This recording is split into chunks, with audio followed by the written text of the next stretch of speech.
control, shoveling dirt in every hole. Predators to condemn your soul, watching you and watching me. We're all connected but separated, misunderstood and so frustrated. A million armies of one have invaded, watching you and watching me. We live behind glass curtains and act like nothing's wrong. Soon you will belong. I know you're out there somewhere. We've watched you for so long. Wait for you to fall. We'll expose you all. I know you're out there somewhere watching me. Little brother wants to make headlines, be immortalized. Everyone's got an electric eye, we're the digital spies. They've watched you for so long. I know you're out there somewhere watching me.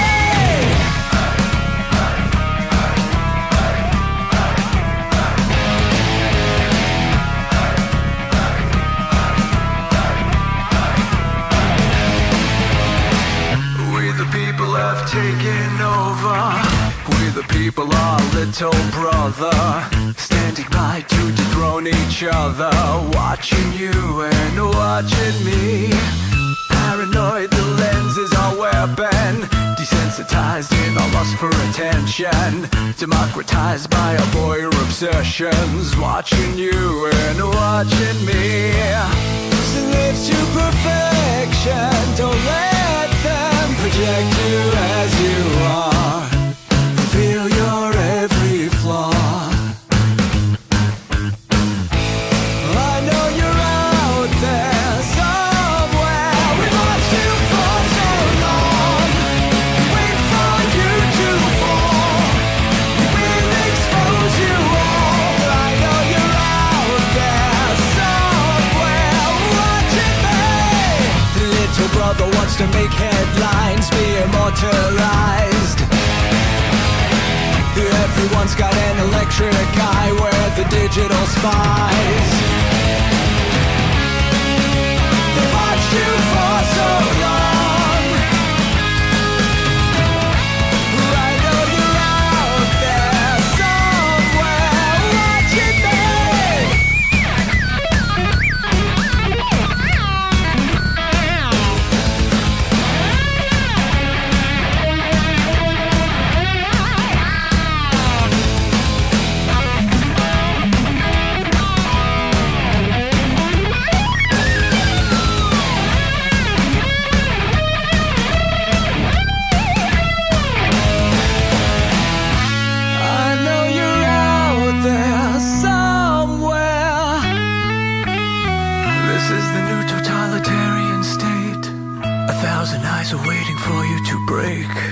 Stay in line, don't make a mistake. We're watching. We watched you for so long. We wait for you to fall. We will expose you all. I know you're out there somewhere watching me.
Let your experience begin right now. From high atop the mountains of British Columbia to you listening around the world, this is Spaced Out Radio. You can follow us on our website, spacedoutradio.com, on Twitter, @SpacedOutRadio. Give our Facebook page a like, Spaced Out Radio Show. You can follow us on Instagram, Dave Scott, SOR, or on our YouTube channel, Spaced Out Radio Show.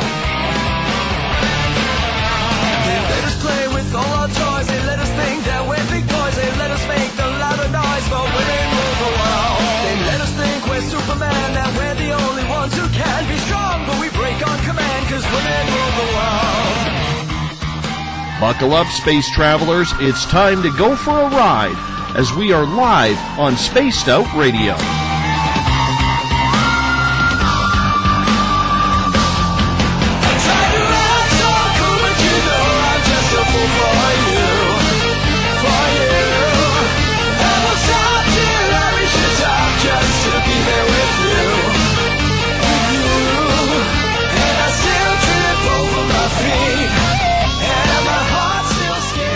Ignition sequence start. 6, 5, 4, 3, 2, 1. Said the deeper I go, the deeper I fall.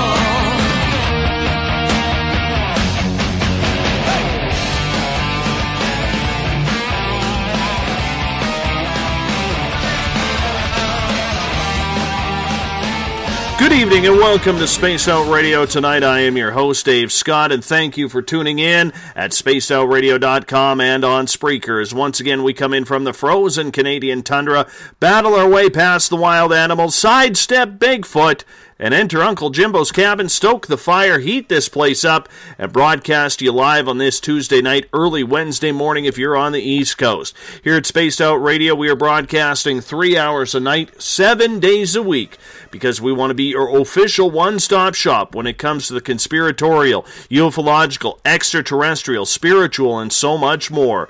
Like our music, if you head to our new look website, spacedoutradio.com, you'll hear all about the guitar god Ron Bumblefoot Thal, formerly of Guns N' Roses. Check out a couple of his music videos by clicking on the Bumblefoot banner. While you're there, you can check us out on Twitter at Spaced Out Radio. Give our Facebook page a like, Spaced Out Radio Show. On Instagram, you can follow me at Dave Scott SOR. Subscribe to our YouTube channel, Spaced Out Radio Show. And of course, our website is spacedoutradio.com. At this time, we say hello to everyone listening in on the High Plains Talk Radio Network, in the Spaced Out Radio chat room on Spreaker, along with our fans on Facebook at Euphoria Chronicles, Chronicles of the Unknown, Forest Moon Paranormal, and our flagship chat room, the SOR Space Travelers. Hey, you can now head to the Spaced Out Radio website and sign up for the SOR Space Travelers for less than a Starbucks coffee a month, $5. We will put your name in for monthly prize draws, have private group interviews, access to a special section on our website, and much, much more. We're going to give you a heck of a lot more than just access to our archives. While you're on our website, you can check out the latest blogs that have been written, including yours truly. I wrote about the UFO landing that I saw in 2014. While you're there, check out the SOR Space Wire from our news editor, Eric Markham, as well. Tonight's show is brought to you by Rivulet Reiki and Readings, providing healings in person or at a distance.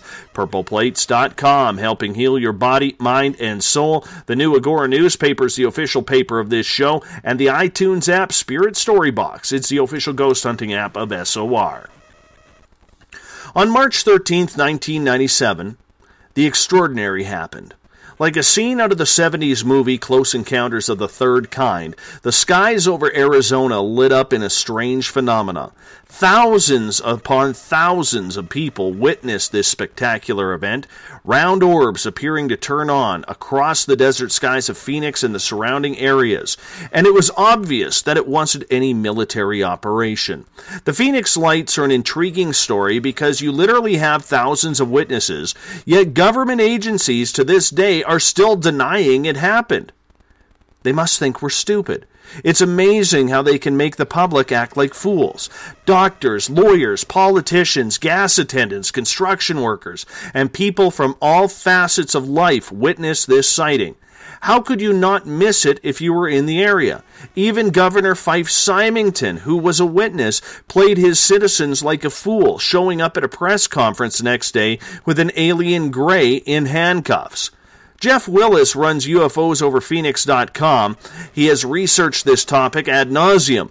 He knows the fix is in on this topic, but he also knows it wasn't a bunch of United States Air Force A-10 Warthogs dropping flares over the metropolis.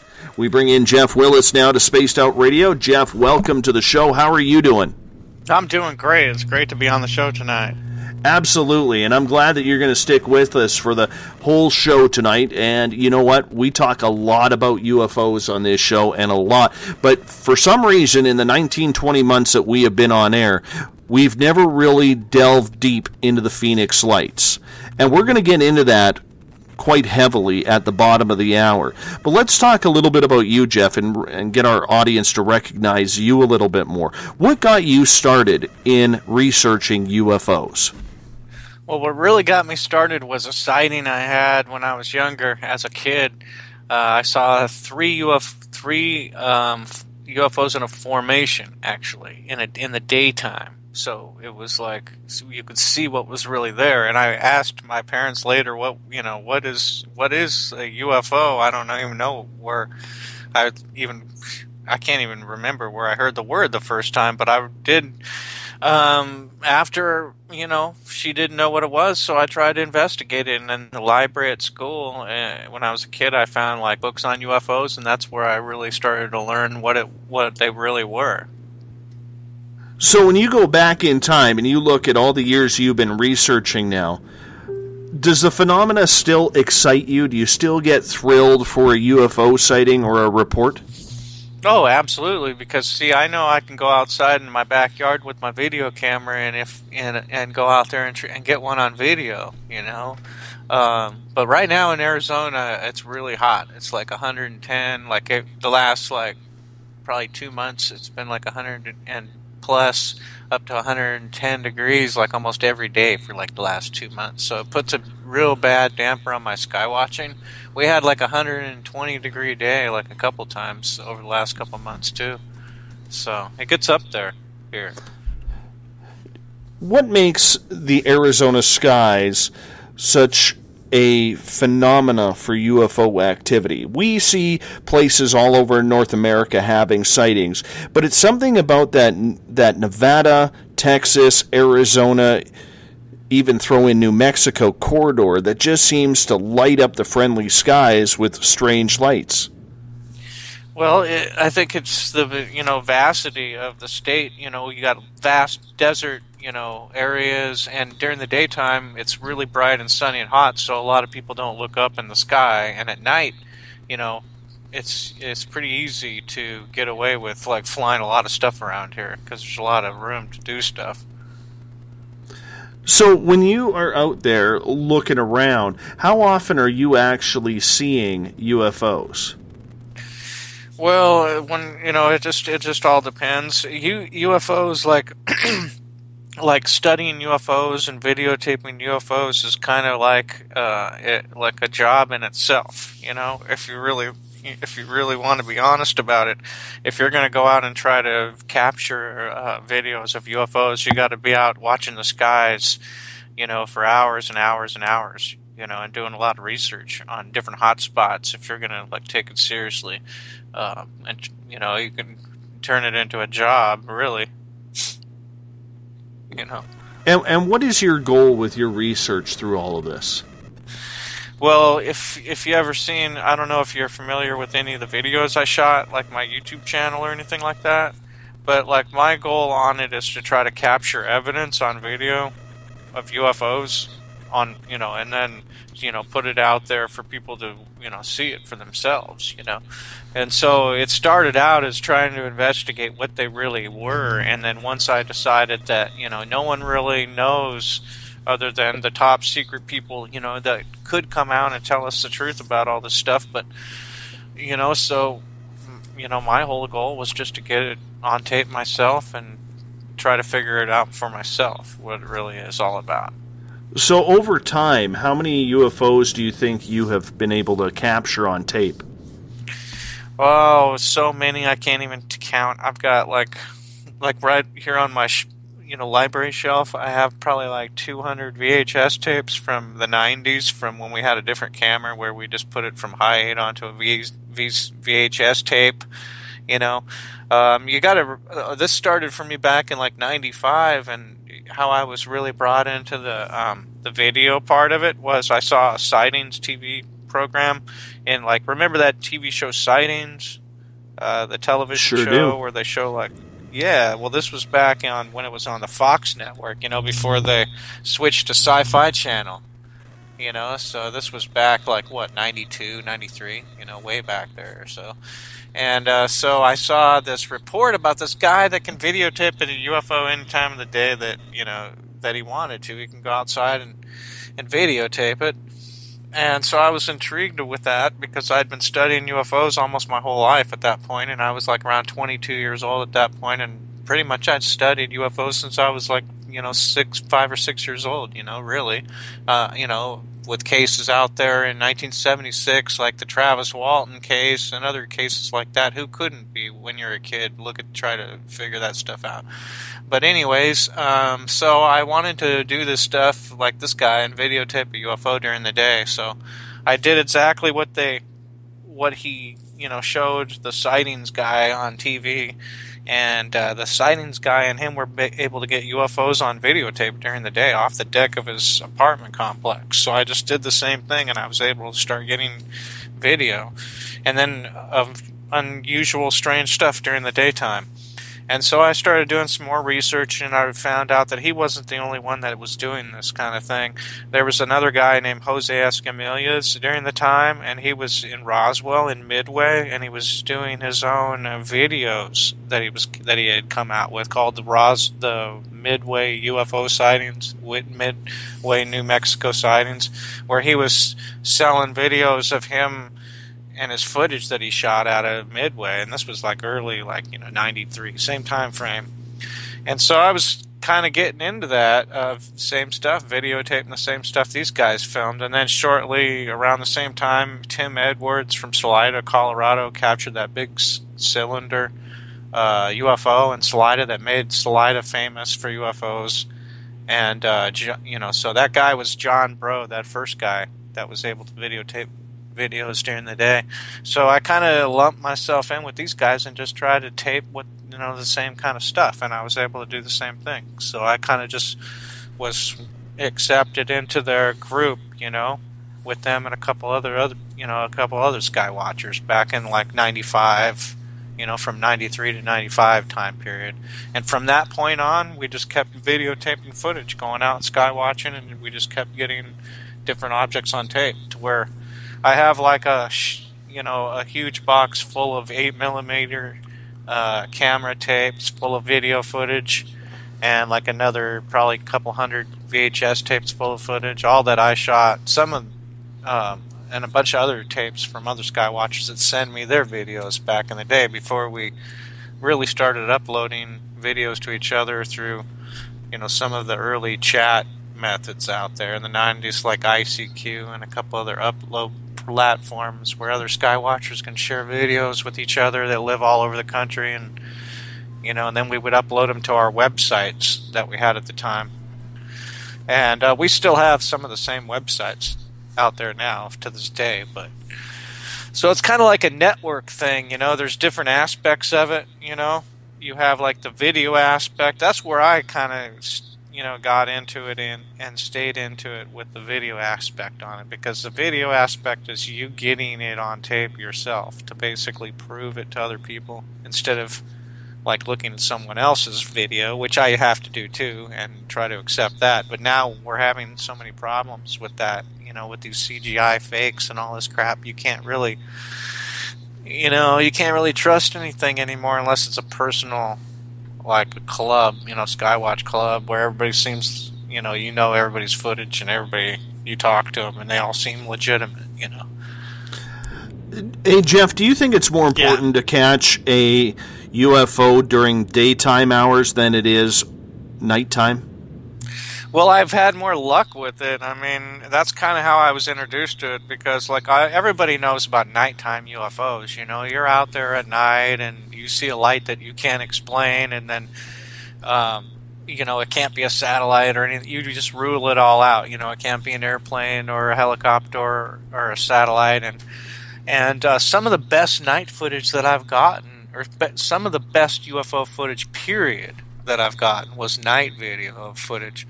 But the thing is you know, you don't get a lot of it over the years. I've noticed, like, compared to my daylight footage, I have probably like 5 times as much daylight footage or more than I do nighttime footage, and I don't know really why that is, but I think it's because, like, it may be Arizona. The skies in the daylight are so open and wide, and there's no clouds hardly at all, so there's more stuff you can see up there. At night, I've seen a lot of really great UFOs that I wish that I would have been able to get on videotape. So there's a handful of videos that I could have got that I didn't get.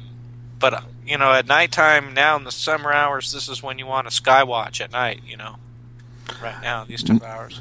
Not in northern BC. We've been hit last 3 weeks with dozens of thunderstorms, man. I've never seen it like this. It's horrible. Can't even go out and sky watch. It's terrible. Wow. I know. Yeah. Go ahead. Well, I was going to say, right now we have the monsoon season, and it's cloudy too right now, so it's hard to watch right now. You mentioned the CGI and hoax tapes.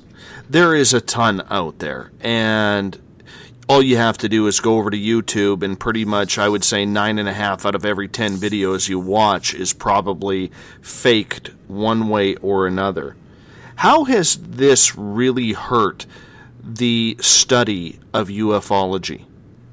Oh, it hurts it a lot. There's all sorts of stuff out there that hurts the video study, and I guess that in turn really does hurt the entire movement of everything else surrounded by it. But really, you have these people that, okay, when we videotape UFOs for hours, and, you know, we have to weed out a lot of footage that might not be UFOs, you know, like bags and balloons and crap like that. Well, we try to, you know, we want a real orb as opposed to like something that looks like an orb, like a balloon where you can see a string on it or something like that. So we try to, you know, clean up our database before we make it a database. We clean it up before we even put it in there, you know, for online to look at. But the majority of the sky watchers don't do that. They'll just like put anything up there, like a balloon or whatever, and they'll label it like anomalous airborne anomaly or something like that. And so that's hurt UFO video, UFO footage, to take it seriously in the UFO community, like in the whole aspects of the entire UFO database. You know, if you're going to lump all this video stuff into the study and research of UFOs, then that's going to hurt the entire, you know, thing.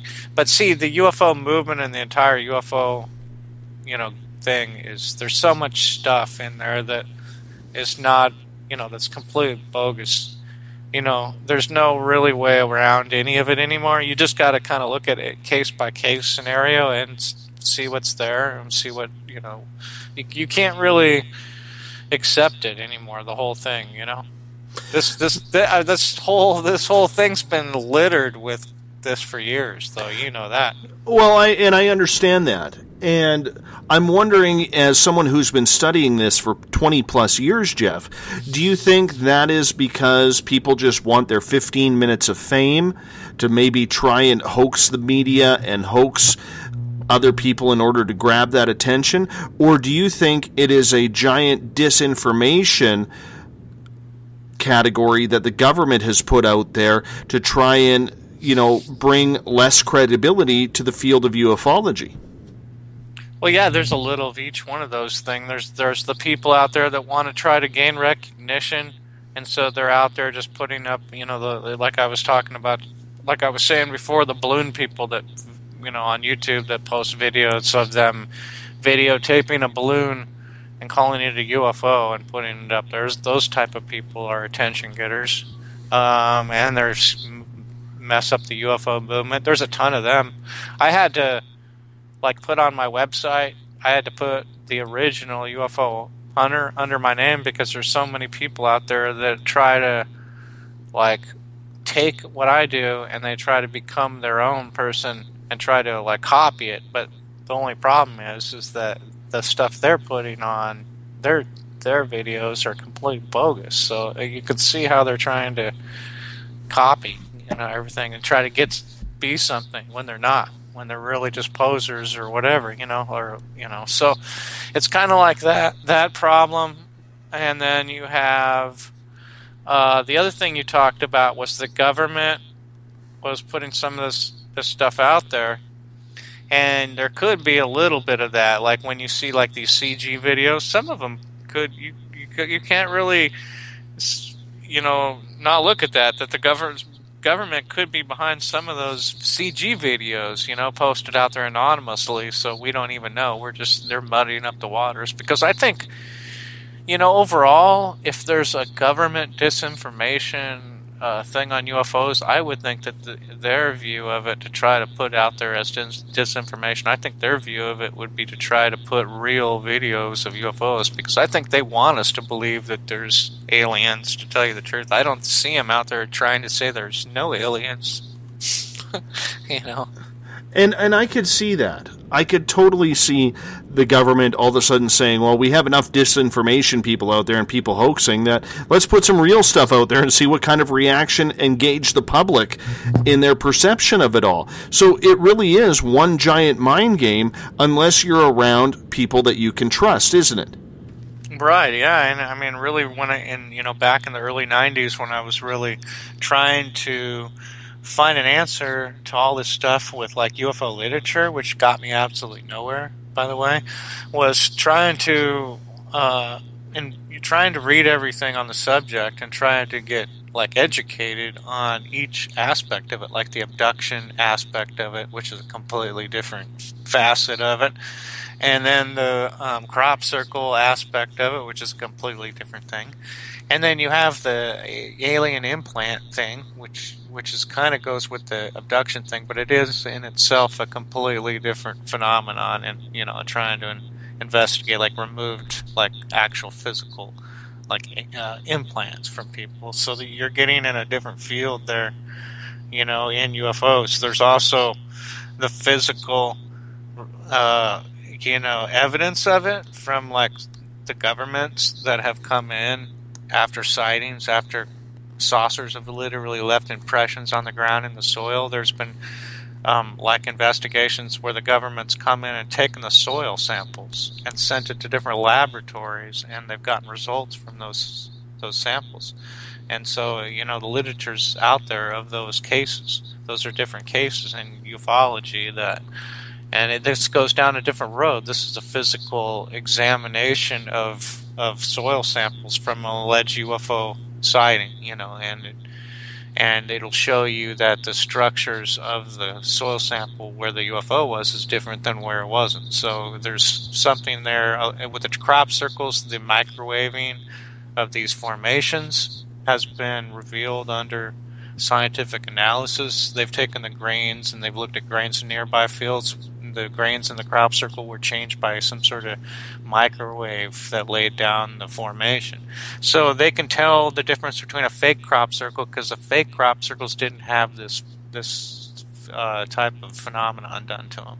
So there's the fakers out there with the crop circle thing too, and then there's the real phenomenon. So wherever the real phenomenon is, you're going to get fakers and hoaxers and posers trying to come out there and try to be the person, or try to show you that this is something when it really isn't. So you have to like weed everything out and just find the real deal. And the real deal's out there in every aspect of UFOs, no matter what you study, of what aspect of it you study.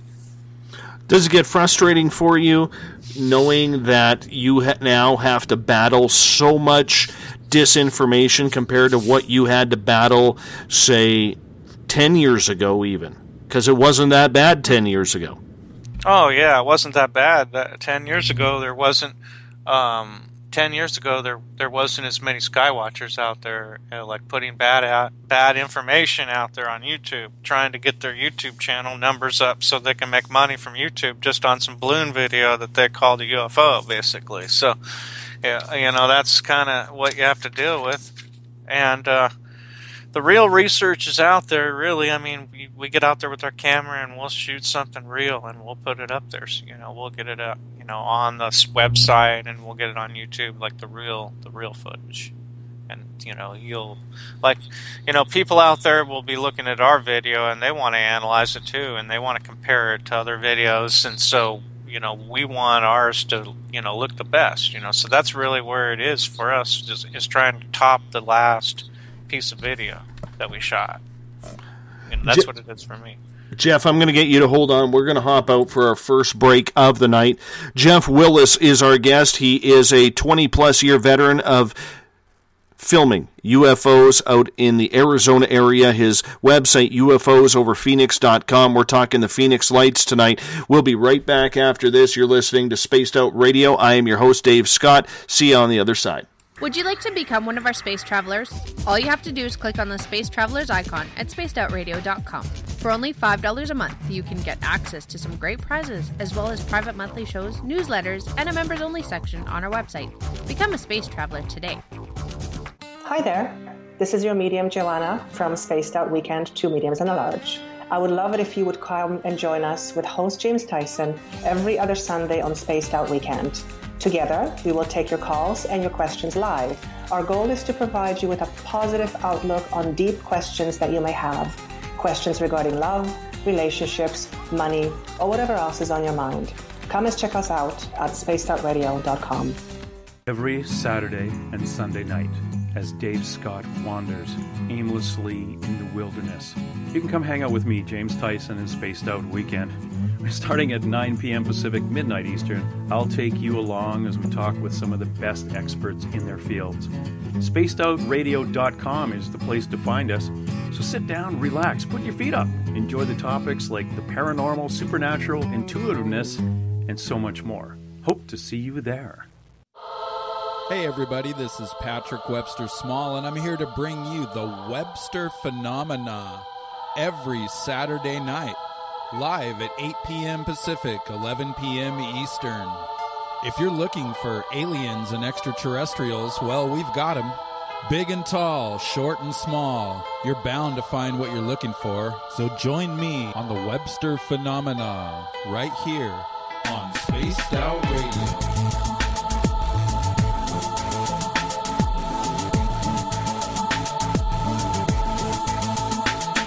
Visit purpleplates.com today. For over 40 years, the Purple Energy Plates have been delivering amazing results for their many customers. Inspired by the great genius Nikola Tesla, the harmony, healing, and energetic effects of the plates have proven over and over to be beneficial and often miraculous to thousands of customers. With their money-back guarantee and the many benefits, how can you afford not to get one? Check their site for daily specials and choose from their many energy products. You won't be sorry. Visit them today at purpleplates.com for mind, body, and spirit, and expect a miracle. Have you ever wondered about those weird and strange creatures people have reported throughout history? Do you wonder if those stories are real? Me too, and that's why I started Cryptopia.us. Hey, this is Rob Morphy, crypto historian.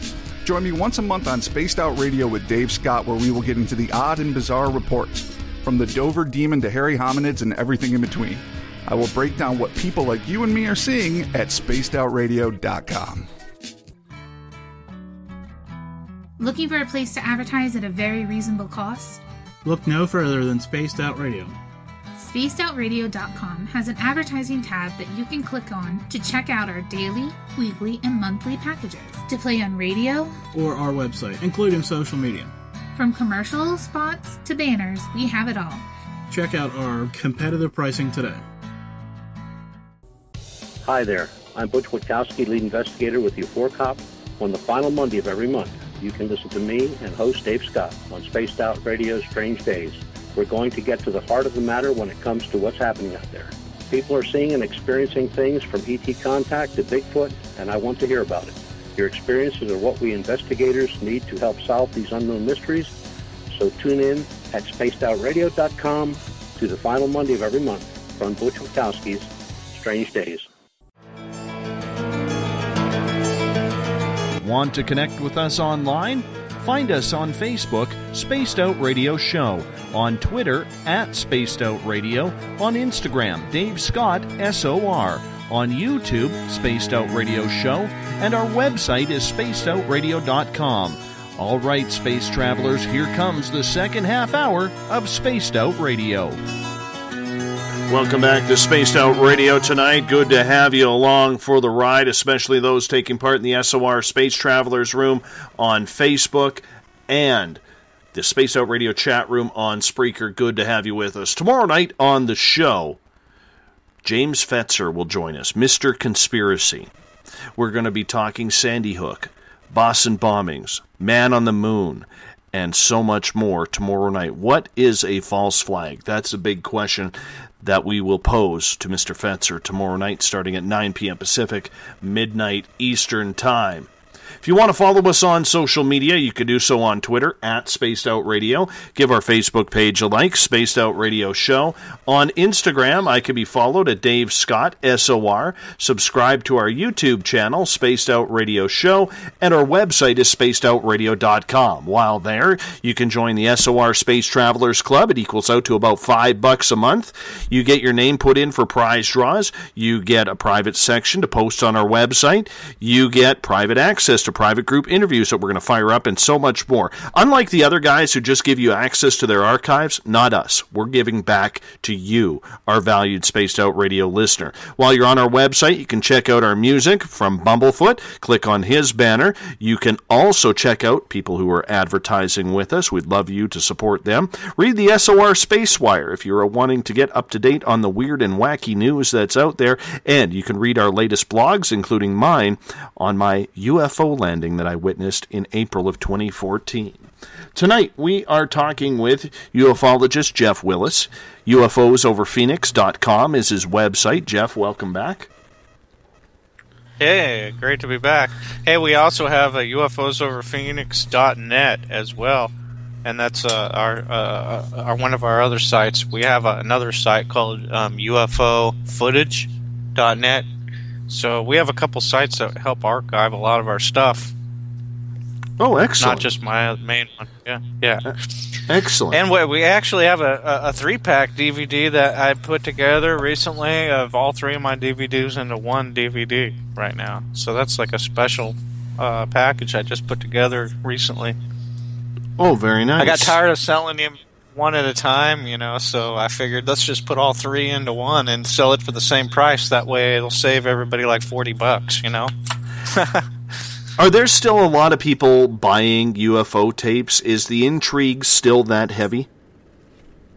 Not really. That's why I figured, why not just make this a 3-pack? Because I had them on my website as UFOs Over Phoenix Volume 1, which covered basically 1997 to 2002 footage that I shot.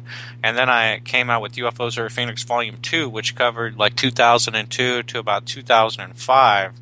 And then UFOs Over Phoenix Volume 3 covered around 2005 to about 2010. So we had the 3 volumes, and, I was selling them, individually for years. But then, like you said, the value or whatever it is out there, that people just don't buy stuff anymore on the internet. It seems like DVDs mainly, so we've had the problem for probably a few years where the sales have gone down. And I look at it as an archive. I put it out there as an archive for UFO researchers so they'll see all the video of UFOs, and put it in their UFO collection and archive, I don't know about you, but I study it, so I try to buy all the different stuff I can find on UFOs, and there's not a lot of stuff out there really that's legitimate anymore. There used to be 10 years ago, 10 or 20 years ago, if you would buy UFO material out there, a lot of it would be pretty legitimate. But now there's just so much out there, you don't even really know what you're getting into. Before we go any further, I do want to mention the SOR Space Travelers Club. Tonight's password is idiosyncratic. Make sure you use it wisely, Space Travelers. Idiosyncratic. Bill Cardwell setting the password for tonight. Thank you, Bill, for doing that. Jeff, why do you think so many people today are sky watching? Is it the intrigue in UFOs? Is it trying to make a quick buck? Is it as we move away from religion, and a lot of people have done so over, say, the last 10, 15 years, that they're looking for something else out there that gives their life any purpose or meaning? Or do you think it's just trying to hop on for a quick buck online?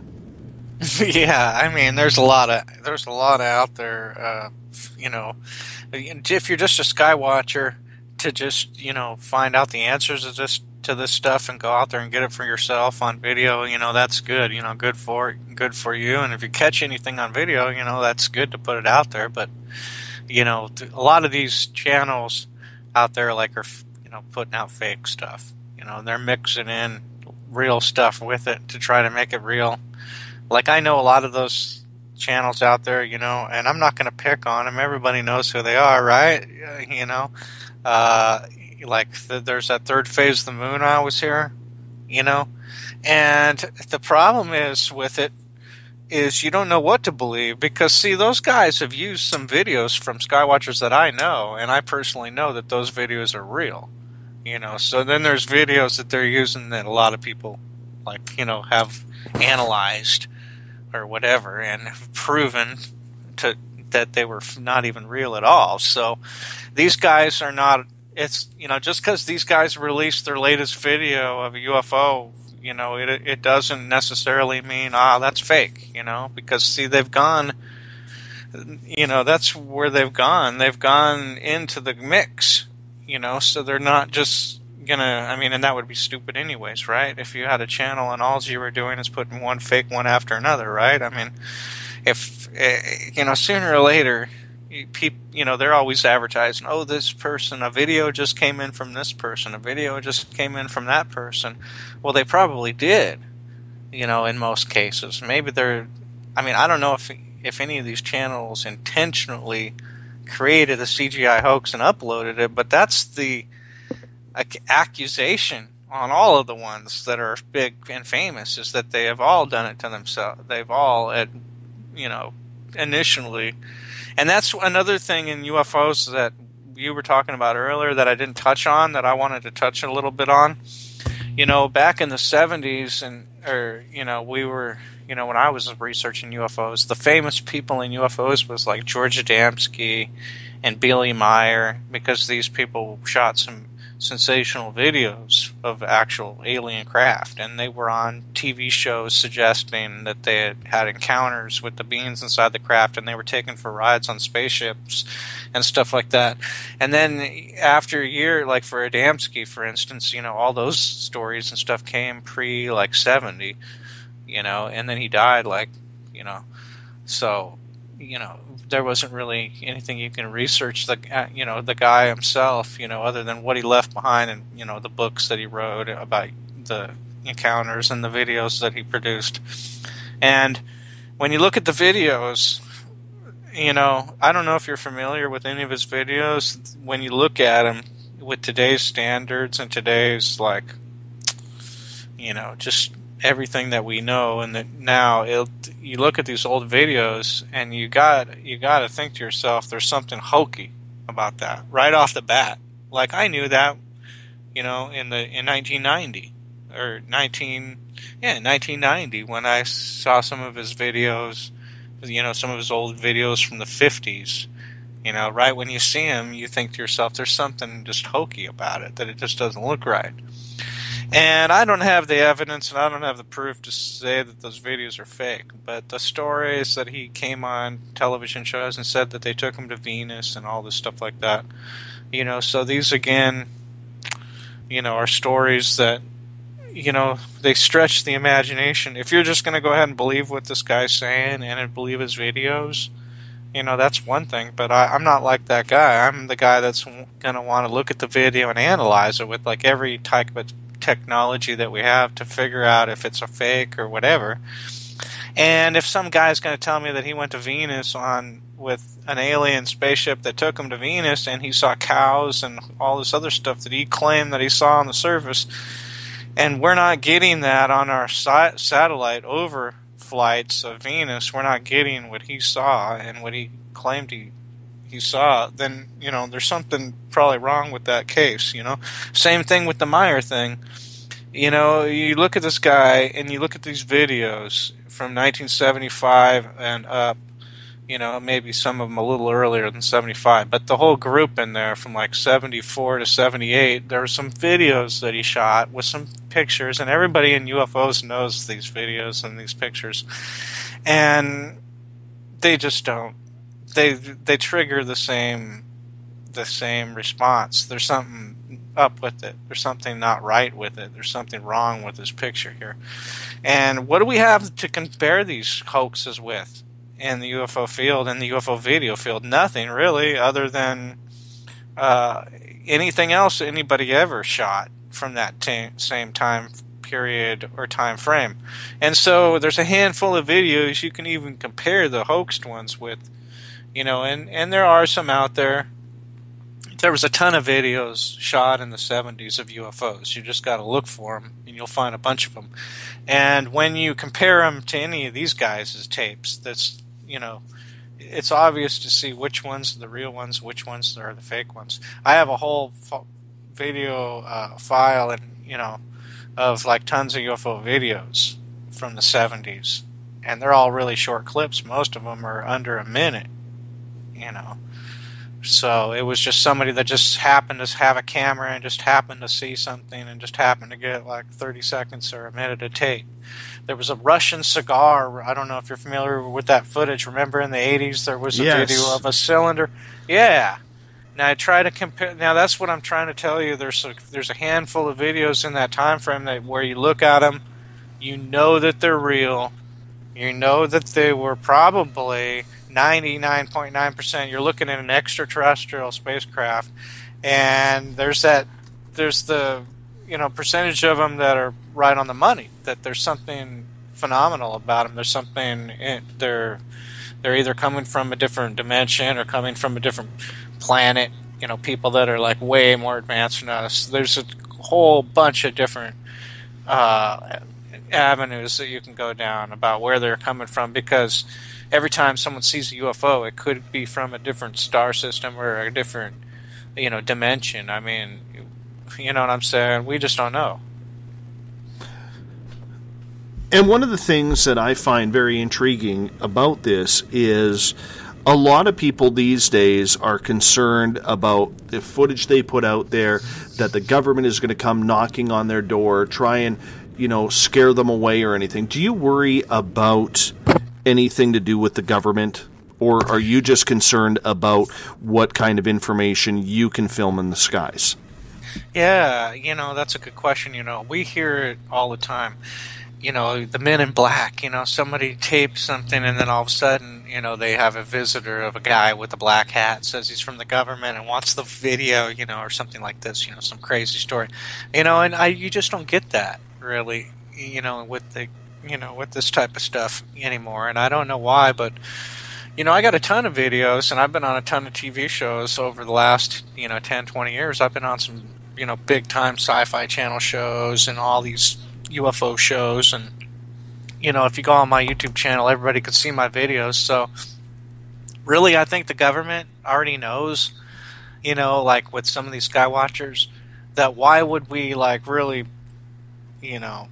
interfere with because we put everything online as it is. They can see everything we have right there. All they have to do is go to our website or YouTube channel. We're not going to hide anything that we have. We're out there for research purposes. We just want to put it all out there anyways, So everybody has access to it. They're not going to get anything by knocking on the door that they wouldn't get just by going online and downloading the video, other than, they always say that they're not interested in UFOs. The government's always saying we don't have interest in the UFO field. The Air Force doesn't investigate UFOs and all this stuff. But even though that they probably are out there trying to gather any information they can on it, unless they know what the bottom line is,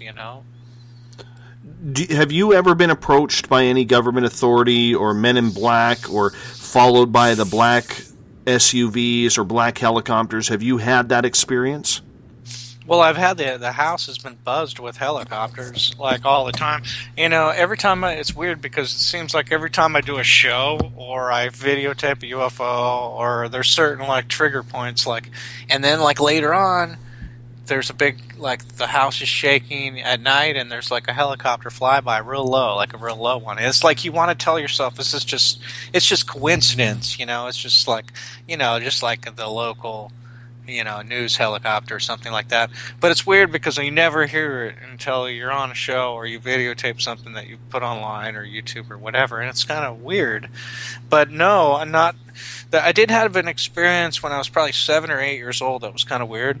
It was like right after we saw this UFO in the daytime, we were chased by one of those huge double-bladed military helicopters, and the side of the door was open, and I remember there was a guy hanging out of it, and he was pointing at us, and we were running through the trees, through the woods, trying to get away from him. And this lasted for like 3 minutes.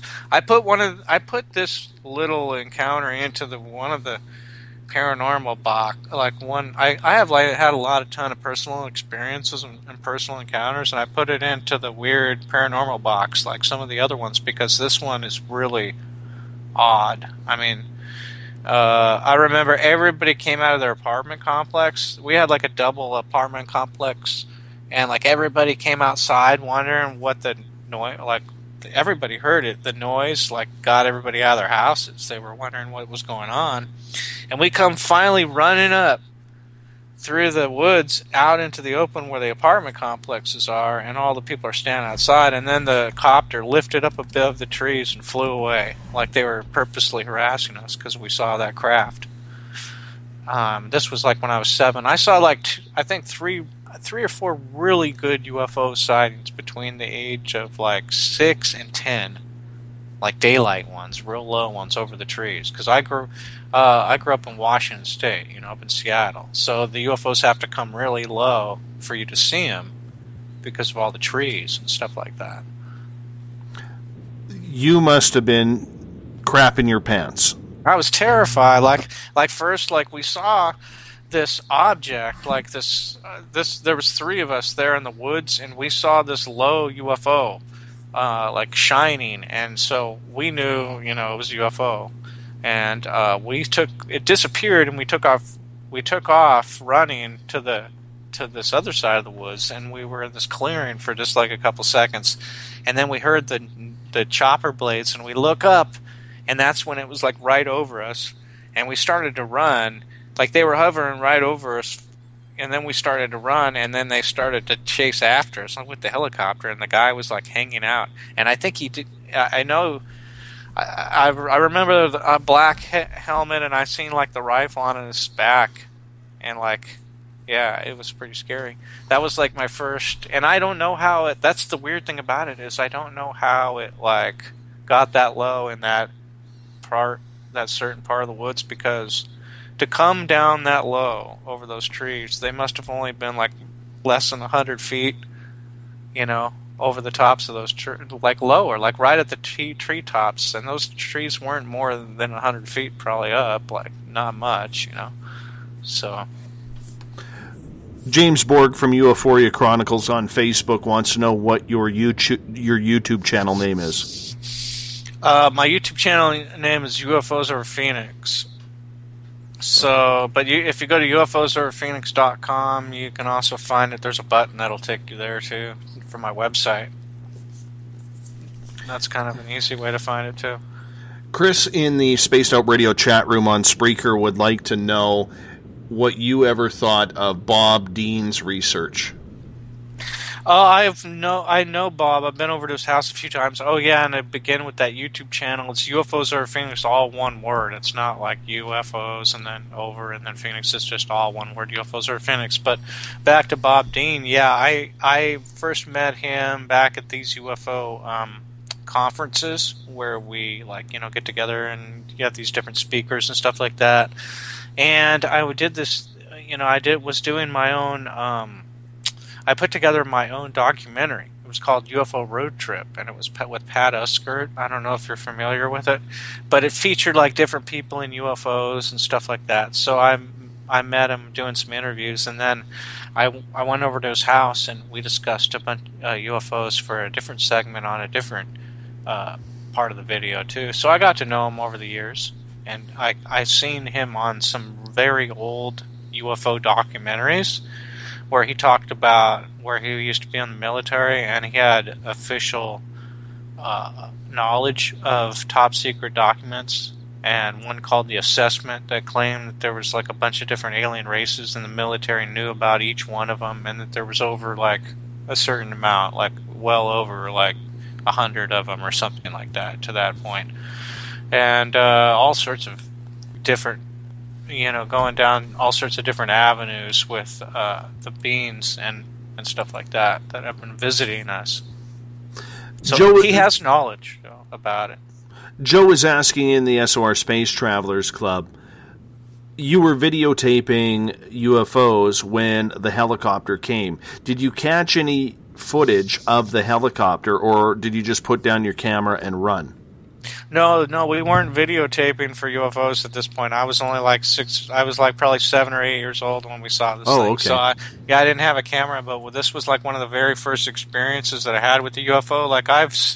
Like before that, I saw 3 UFOs in formation during the daytime, like right before that event, a few months before that, and then I saw a daylight disc when I was like around 9 or 10. It was hovering low over the houses, and those were the 3 early experiences I had.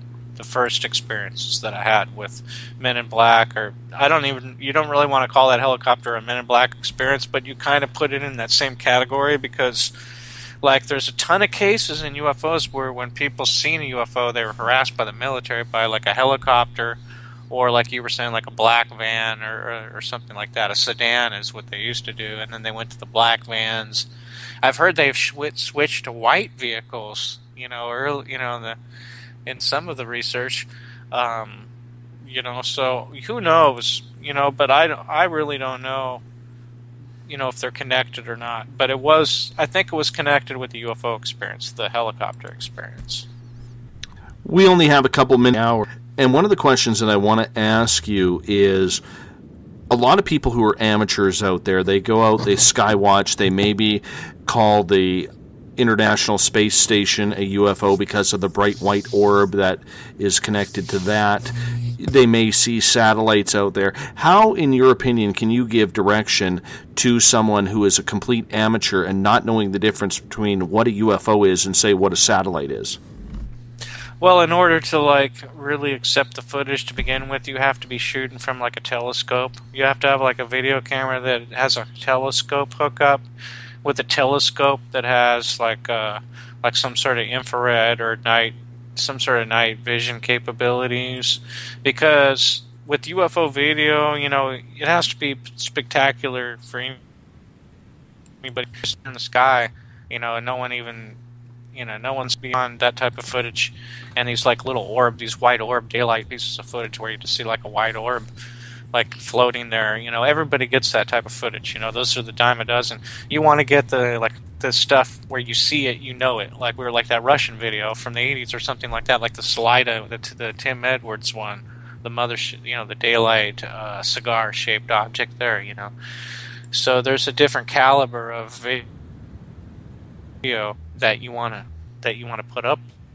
put out there. But oh yeah, that's what I'm trying to say, is that you need good magnification video camera with a good magnification telescope hookup for night video anyways, because there's been guys that come out there with some spectacular, amazing videos with just like equipment that doesn't even really cost that much, like a small telescope on like a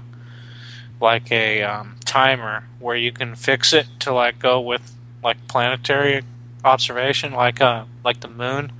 Like you can set up a telescope and hook your camera up to it and videotape the surface of the moon with some high power, and anything that comes across, you'd get some really killer footage. There's this guy that's been videotaping like the surface of the moon, and he's been coming up with weird crafts and stuff like that. And he picks up some high altitude, high orbit vehicles out in space, like what he calls, and I agree with it, some type of like huge mothership hovering, you know, in a couple different cases. And this guy is like a Luna Moon. I don't know if you heard of him.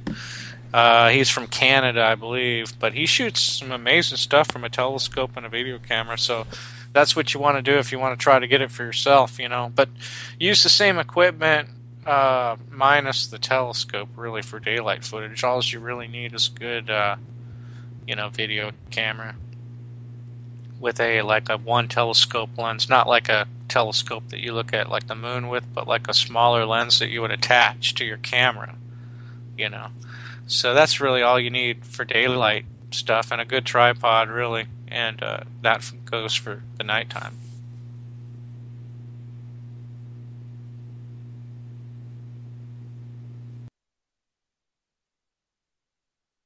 I sure am. On that note, we're going to take a break here at the top of the hour. You're listening to Jeff Willis, UFOsoverphoenix.com.net, and UFOfootage.net is his websites. UFO Talk, the Phoenix Lights, coming up right after this. You're listening to Spaced Out Radio. I am your host, Dave Scott. We'll be right back.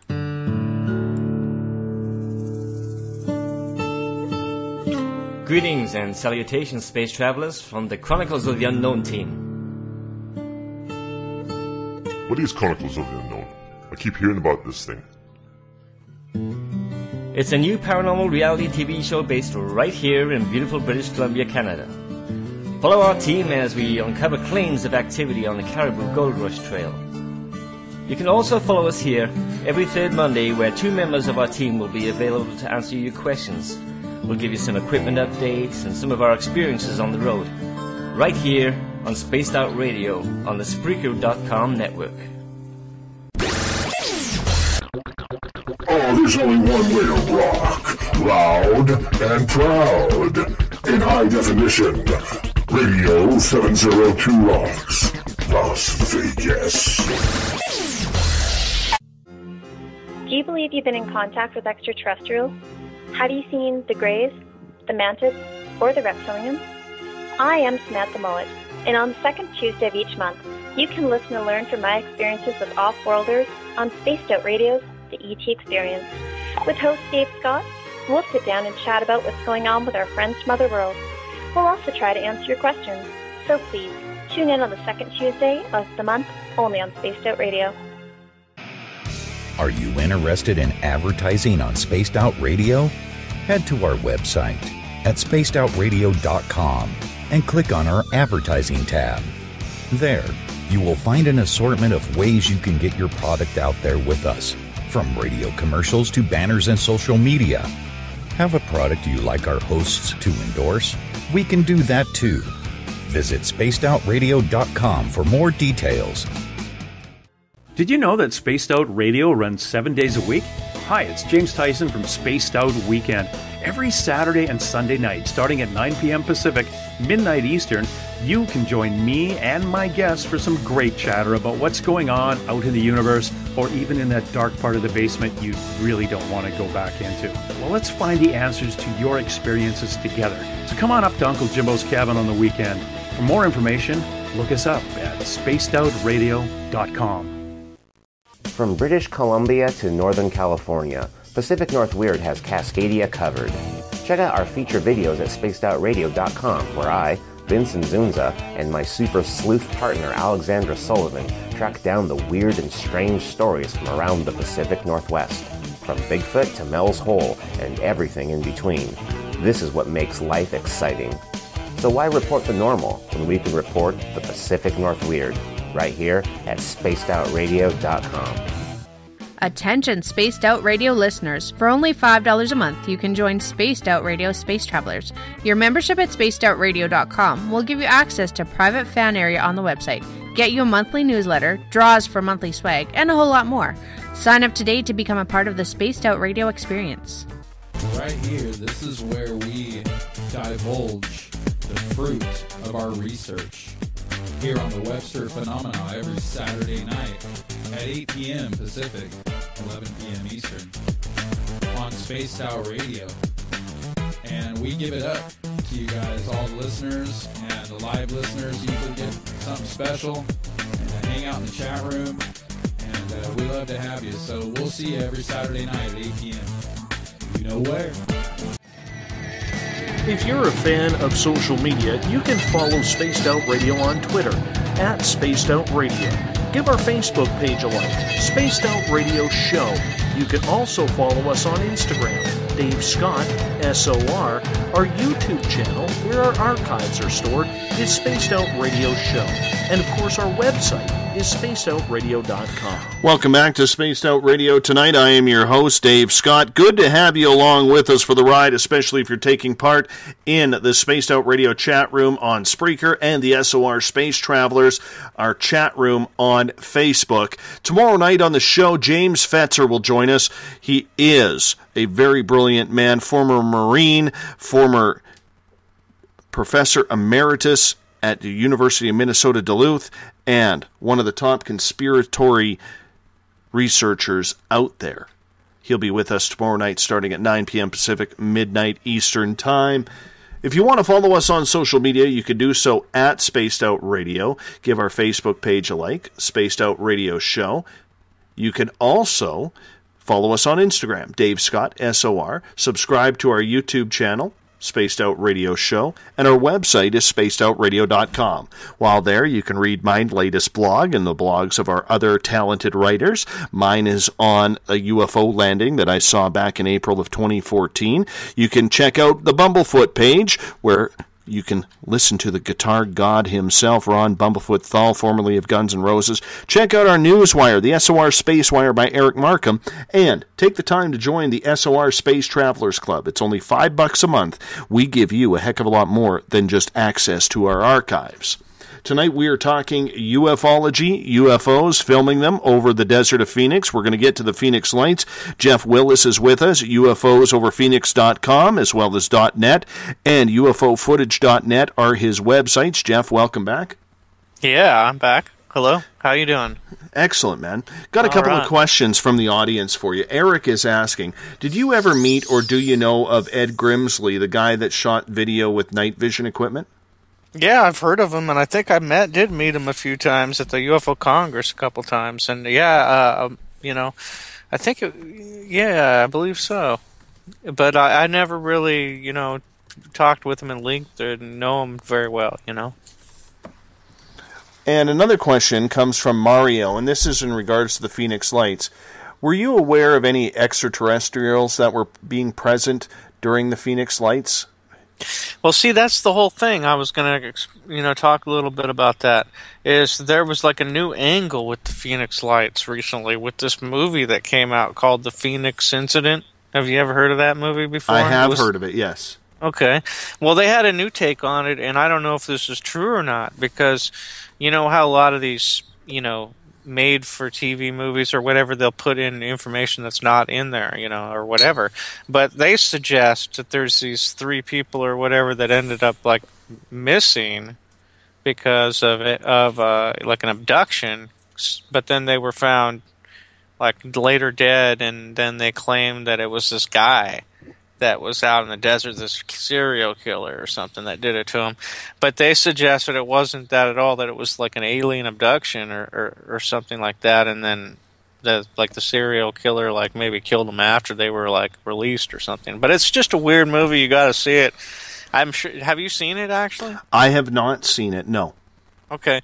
Well, the weird thing is, though, like everything that they do and talk about in the story looks like it could be legit, but the only thing is I don't know if they throw in these like true, real newscasts about these missing people or whatever, and I don't really know if these are really people that really are real or if they were just made up for this movie, to try to come up with a fake story. Like, do you remember that television show back in the 90s? There was a show about these people that had got abducted. It was like the the McPhersons or something like that. Do you know what happened to the McPhersons, the Lakewood County abduction or something like that, UFO abduction? Did you ever hear about that? No, I didn't, and I have to explain why. It's not that I'm out of touch with it, but up here in Canada, our television programming is so much different than what you have down there that we miss a lot of the good stuff like that. Right. Well, this was like a show that came out in like 1998 on I don't have a clue, but it was I think it was on a major network. It was a story about how this video was left behind that was sent to a UFO researcher, and on the video there was like this birthday party, and then they heard something outside and the electric went out, and then the guy videotapes like an alien coming in their house and then on the roof, and the next thing you know they're like abducted and gone, and they say like at the end of the show it says like, have you seen these people, and it puts them on there like you would see them like on a milk carton or something, like they're missing or whatever, and you're like, oh my gosh, is this like real? But it was like done in a way where they put in like the real researchers, like they did a sound bite on like Stanton Freeman or some other person that's famous in UFOs, and they stuck in the sound bite with the missing person's story in the video of the alien.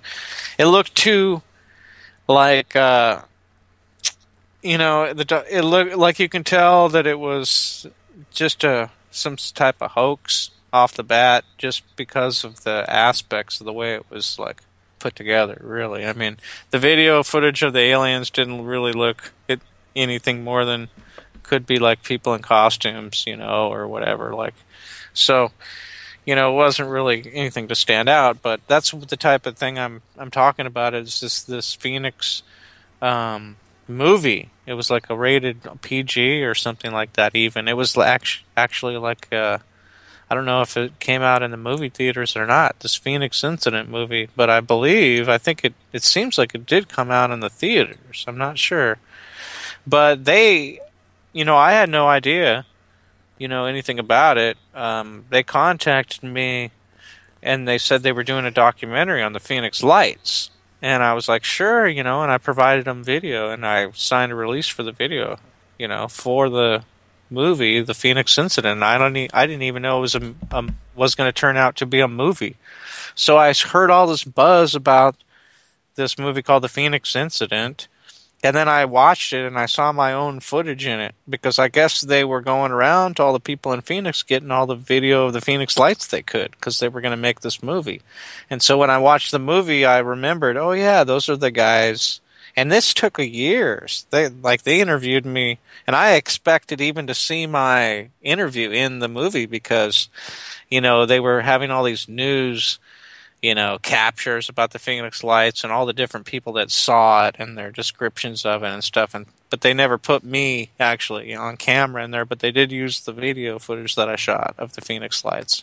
Because when people say the Phoenix Lights, there you go again, is that people always think of that one same incident, and that's the whole thing that overshadows the whole thing, and that's the whole thing we have to get out from under, because UFOs over Phoenix are things that happen every day, like really.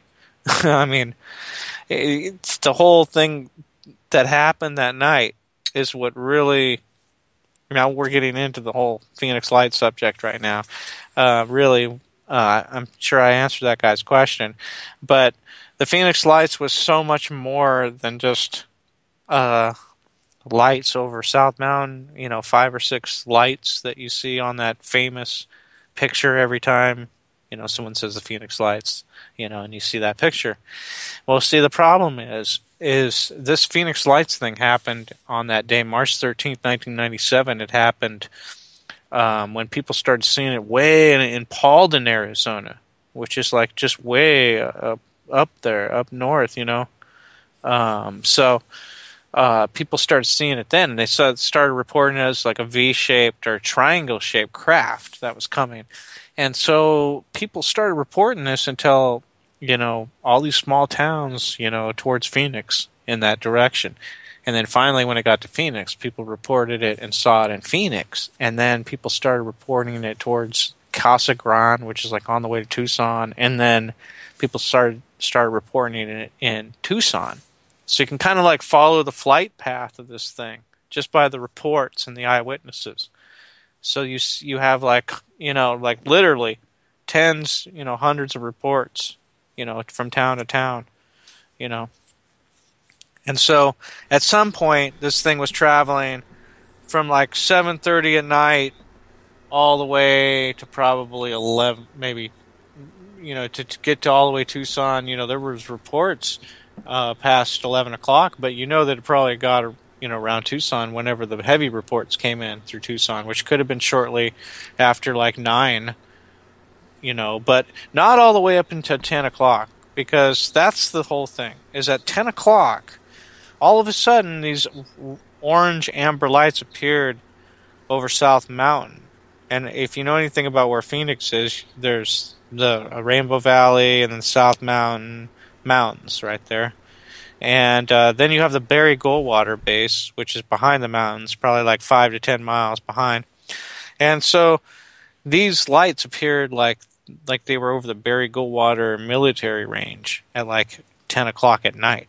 So the whole movie, The Phoenix Lights, not the movie The Phoenix Lights, but this new movie that came out, The Phoenix Incident, this movie suggests that was a diversionary tactic, that they were like, oh my God, everybody's reporting this triangular shaped object that traveled from Paulden, Arizona, all the way through Phoenix and then through Tucson. Like everybody's been reporting this to local law enforcement, and the calls are coming in like crazy everywhere. And so they knew they had a situation on their hands, and so they decided to do a diversionary tactic, which was to drop flares over the Barry Goldwater base. But see, the problem with that, there's a bunch of different problems with that story. So let's just start out with that. Number one, when everybody asked after the March 13th event was over, everybody asked, what the heck was that at 10 o'clock at night that everybody saw those orange amber lights over the Barry Goldwater Range and over South Mountain that were drifting slowly down, that were like orange amber lights, like 7 of them in a row, that famous Phoenix Lights picture that you get. And see, this is the funny thing, is that if those were the flares, that was not the Phoenix Lights. But yet that picture is the poster child for the Phoenix Lights incident. So this is the problem with the Phoenix Lights, number one. Okay, number two, the next morning everybody said, okay, well, let's find out what those things were at 10 o'clock. So let's try to get an answer. Let's try to get to the bottom of it. Our own military at the Luke Air Force Base and at the Barry Goldwater, they had their official statement was, we don't know what that was. We have no clue at what it was. So at first they didn't say they were flares at all. At first they said, we don't even have a clue what that was. We have no idea. I guess they were UFOs. Have fun with that. So they basically lay us on to believe it. That maybe this big triangle thing that was saying through 7:30 through Paulden all the way through Phoenix and up through Tucson, all these reports that came in through this flight path, maybe this thing at 10 o'clock was an addition to all those UFOs as well, to the triangle sighting. So that's what maybe we initially thought. But then, a couple weeks later, because all of a sudden it was released on CNN, they started showing the footage of those 7 or 8, in a line lights over the South Mountain at 10 o'clock. They started showing that video on CNN and Fox News, saying unknown sighting and all this stuff. Once it's hit the mainstream, once it hit national, a couple weeks later, then all of a sudden, the Luke Air Force Base and the Barry Goldwater military range here in Phoenix, the military bases, all of a sudden, oh wow, they have an answer now. All of a sudden, we must have been, all this local attention nationally must have somehow jogged their memory or jogged their mind of what that was at 10 o'clock, because we'd been asking for weeks or months even, and now all of a sudden they have the answer as soon as that goes national. And so now they say is that it was the Maryland National Guard that went through Arizona and dropped the flares. That's why we initially didn't know what they were, because it wasn't our Air Force Base that was dropping the globe. So this is ridiculous. Like, if you were a military base and the Maryland National Guard is going to do a flyby over your military base and drop flares, don't you think that you would know about it before that even happened, if you're the military? Well, I mean, that's the obvious answer. I mean, the military really doesn't have rogue pilots just because they're from a different state. Right, and so this is the whole point. And so if you go to like some type of reporting center, like my favorite one to probably look at reports in the past would be like the Peter Davenport National UFO Reporting Center, where they have a state-by-state index that you can scroll back in time. You can go all the way back to March 13th, 1997, and look at how the reports came in that night to the UFO Reporting Center, and you'll see the flight path of the triangle, and then you'll see at 10 o'clock everybody freaked out because at 10 o'clock those things showed up over the Buried Goldwater Range or over the South Mountain Range. And so if those things are UFOs and they're not the flares, and this is it, you know, that's one thing, but if it was like the movie suggested, the Phoenix incident, this movie suggested that it was a diversionary tactic because they knew this triangular craft, maybe it was an ET craft, maybe it was a military black project UFO that was being transported from to a different, city or something, a different underground or military base or whatever. I don't know, but suggestions are that this thing was a actual like alien craft. So at 10 o'clock though, these separate lights that appear, these 8 lights, in a row. These weren't the poster child, the 10 o'clock sighting that everybody says is the Phoenix Lights, that incident, and the military claims now were flares. So this sighting, every time you see it, you have to understand Phoenix and what you're looking at there. Now, what you're looking at there is a whole entire mountain range that spans 30 miles before it even gets into the next mountain range nearby, which is the Rainbow Valley one, which goes on for another probably 30. So you got this huge 2 mountain ranges that are bumping up against each other. Now, the Phoenix, the 10 o'clock lights that is over that range, it spreads out probably from one end all the way probably partially over to the second part of that mountain. So you're looking at a 20-mile, 30-mile from the one light to the very end of the neck to the very end of the end of it. You're looking at maybe a 30-mile, you can put 30 miles right in between the first light all the way to the 8th light. So you got to look at it that there's no way that this is a 30 or 40 mile long craft. Okay, now at the 10 o'clock, this light span that everybody always says the Phoenix Lights, which the military claims, that it's just flares. This 10 o'clock sighting is what I'm suggesting. This poster child picture, and so you got to look at it and think that now just on that evidence alone, it looks a lot like it is flares. The 10 o'clock sighting, you got to admit, and if it isn't, then it's individual UFOs. It's not one big massive craft, and that's not even what the people described. That from 7:30 all the way to Tucson till 10, 9 or whatever, they never described a big old long, set of lights going 30 miles. They described a V-shaped craft that was more like a football field or a couple football fields or whatever. Or 747s, 2 or 3 747s, in a V-shaped formation type of size, not huge, miles spread out. You know what I'm saying? So right off the bat, it looks like flares for the 10 o'clock thing to me. But there were people that were underneath it that taped it, that videotaped the 10 o'clock sighting that say that it was flares, that I know personally that said they're flares. But then there's also a UFO researcher that stands right next to that same guy that says, no, that's an alien craft, or those are UFOs. You know what I'm saying? But the person that was on the video camera was able to see, more detail, and they never said they saw smoke off of those.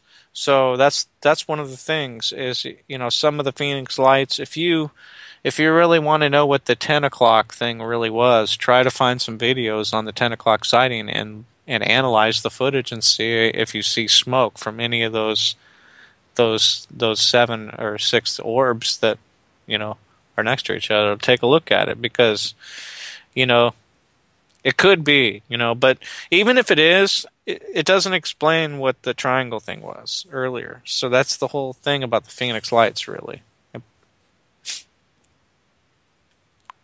In a nutshell, I mean, that's a lot. Yeah. But you can go on so much. There's so much more out there, on it.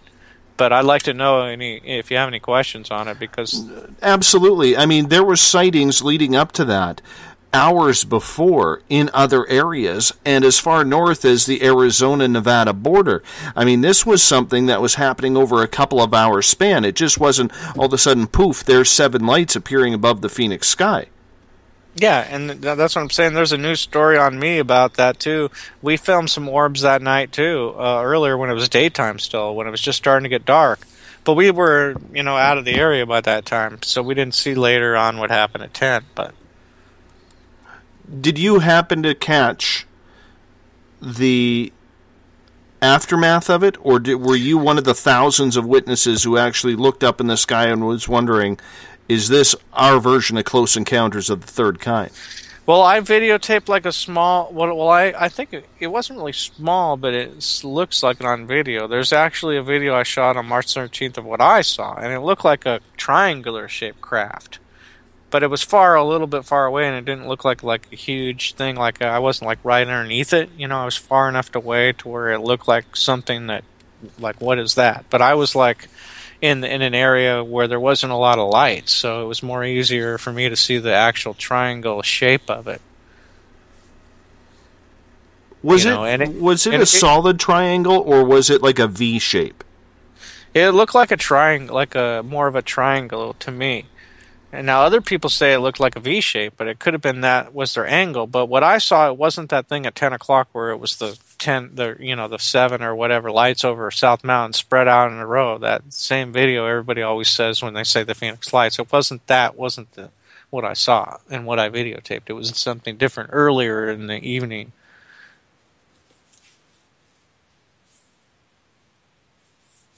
How many witnesses do you actually think saw this event happen?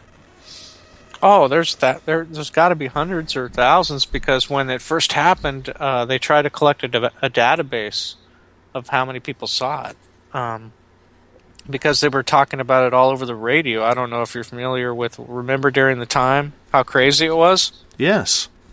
Yeah, it was crazy. They were talking about it on the radio, and it was all over the news, and there, there was a little place in Phoenix where they were doing the Discovery Channel special on it, and so they were trying to gather a database on all the people that saw it. And so I don't remember how many that got to, but I remember it was in the hundreds. Do you think it was ours, or do you think it was otherworldly?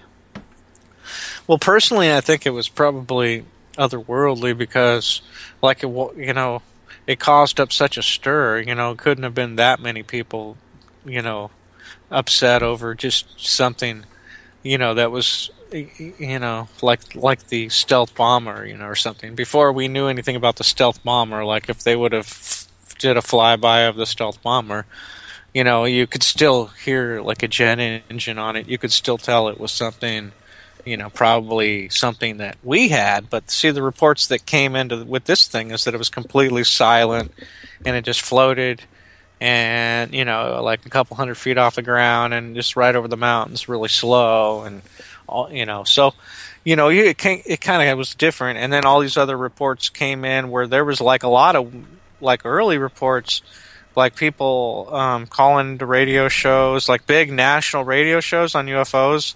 Like some people claiming, because of this news story that came out too, it was even on the news on a local station here, of some guy that claiming to be a pilot from Luke Air Force Base here in Phoenix, that said that they scrambled on the UFO, on the triangle, and he saw it with gun camera video. They taped it and everything, and he didn't want to be identified, but he said that he saw it, and it was like a ET and all this stuff like that. So we had all these stories coming out of the woodwork during the time. So what do we, we don't know what to believe, if they're real or not. So we have a lot of backlash on what it is, on what it could be.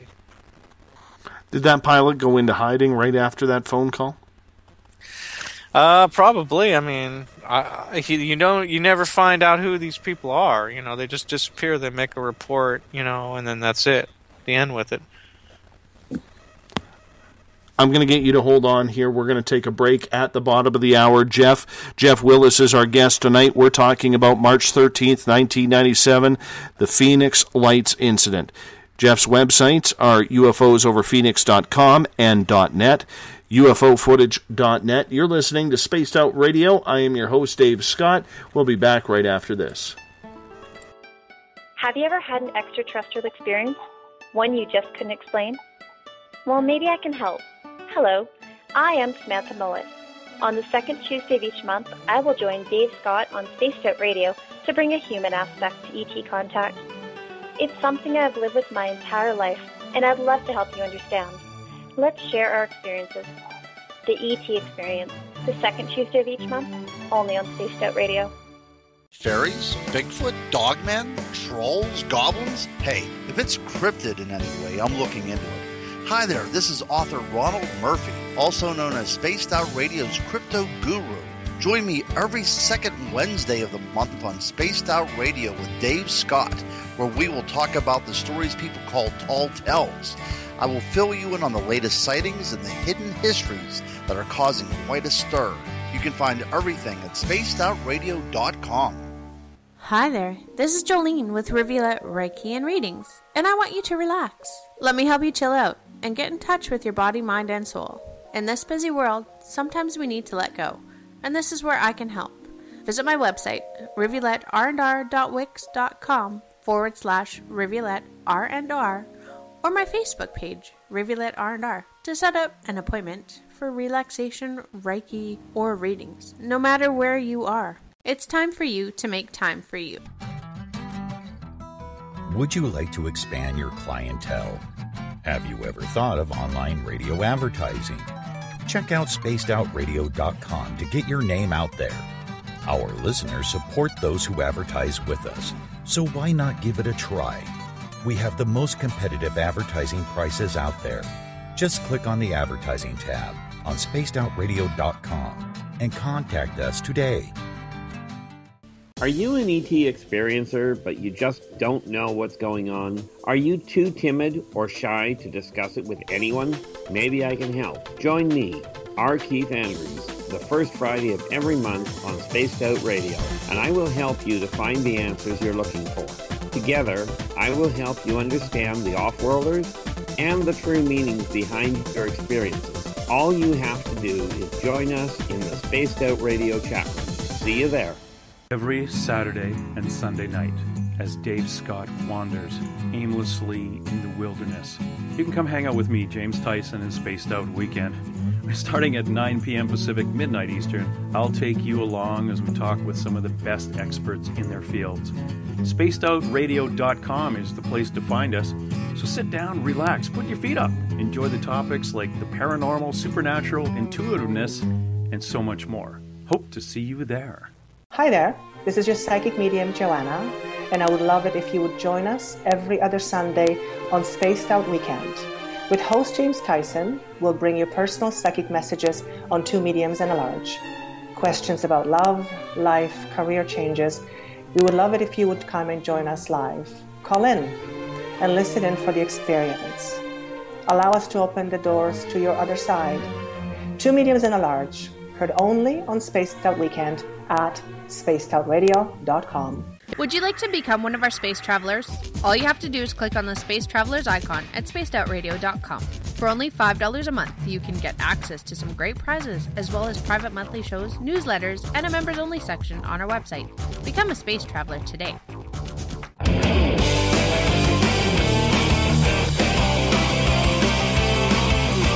Do you have a topic or a guest that you'd like to hear on Spaced Out Radio? let us know at spacedoutradio.com, where you can sign up to become a Space Traveler member today. Or you can find us on Twitter at Spaced Out Radio and on our Facebook page, Spaced Out Radio Show. Welcome back to Spaced Out Radio tonight. I am your host, Dave Scott. Good to have you with us as we do this show 7 days a week, starting at 9 p.m. Pacific, midnight Eastern Time. Tomorrow night on the show, we step into the conspiratorial world. We are talking Sandy Hook. We're talking the Boston bombings. We're talking Man on the Moon and so much more. Professor Emeritus James Fetzer will be with us tomorrow night. This is a very, very smart man, and he's just not one of those tinfoil hats kind of guys. If you haven't heard him speak before, tune in tomorrow night. It's going to be an absolute treat to have him with us. Hey, if you want to follow us on social media, you could do so at Spaced Out Radio. Give our Facebook page a like, Spaced Out Radio Show. On Instagram, I could be followed at Dave Scott, SOR. Subscribe to our YouTube channel, Spaced Out Radio Show, and our website is spacedoutradio.com. While there, you can read my brand new blog. It's about the alien landing, or the UFO landing that I witnessed in April of 2014. You can also check out the SOR Space Wire by our news director, Eric Markham, on the weird and wacky news of the day. You can check out our music man, Ron Bumblefoot Thal, formerly of Guns N' Roses. He's the official music of this show. And you can also join the SOR Space Travelers Club. It's only $5 a month. With that, you get entered into private monthly draws. You get access to a private section on our website, and so much more. Unlike the other guys who just give you access to their archives, not us. We're giving back to you. Tonight's SOR Space Traveler's password, set by Bill Cardwell, idiosyncratic. So if you're a space traveler, use it wisely. Idiosyncratic is your SOR Space Traveler's password for the night. Tonight we are talking with Jeff Willis. He's from UFOsoverPhoenix.com and .net, UFOfootage.net. Jeff, welcome back. Hey, I'm good to be back. We're talking the Phoenix Lights with you, as it's just past the 19-year mark that happened. And there's still so many questions regarding this. Yeah. Take me through your day when that happened, because obviously you're there. You caught a glimpse of it. You were someone who, obviously, you can't prepare for a life-changing event like that. Take us through your day. Well, basically, we were doing a skywatch near South Mountain, and we got up there, set up our gear, and then we started getting these orbs around 7 o'clock, and we got a couple of those, and we were like, put in our database, got home, went back out later that night, tried to get some more video of something. And when we got over to the location where we saw this thing, it was like in between two of the valleys, like in between two of where the mountains were in the area where they joined together, like where I was saying the South Mountain and Rainbow Valley mountains where they join right in there. There's like a little valley there where we saw the triangle.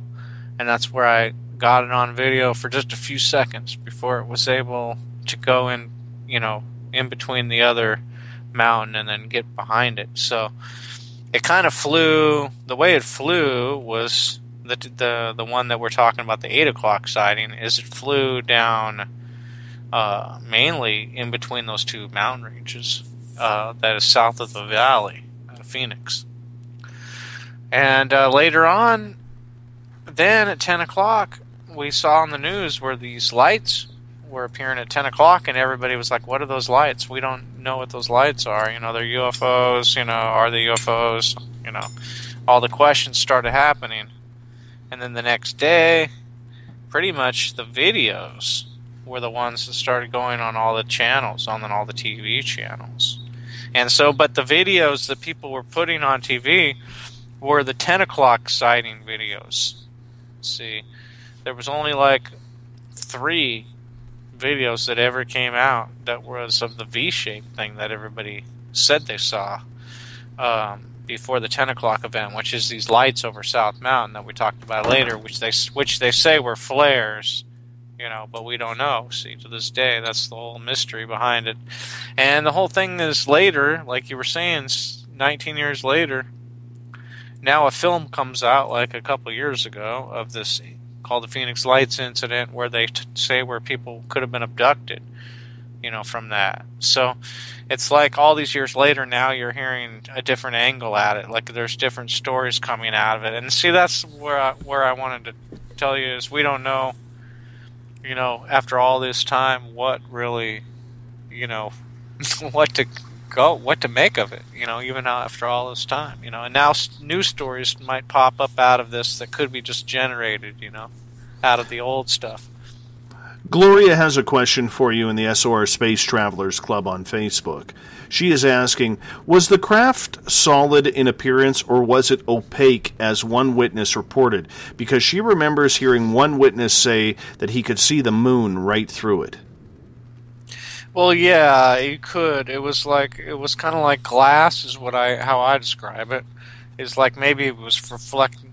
Like, well, if you could see it from right underneath and see the moon through it, then it could have been, it couldn't have been a reflection from underneath. But the way I looked at it was kind of like stealthy, to where you could see stuff through it, but then at the same time you couldn't figure out if maybe it was a reflection off of it, So I could never really see something where I can definitely say that I could see the stars through it. But I know what you're saying. It looked like it was reflecting stars off of it.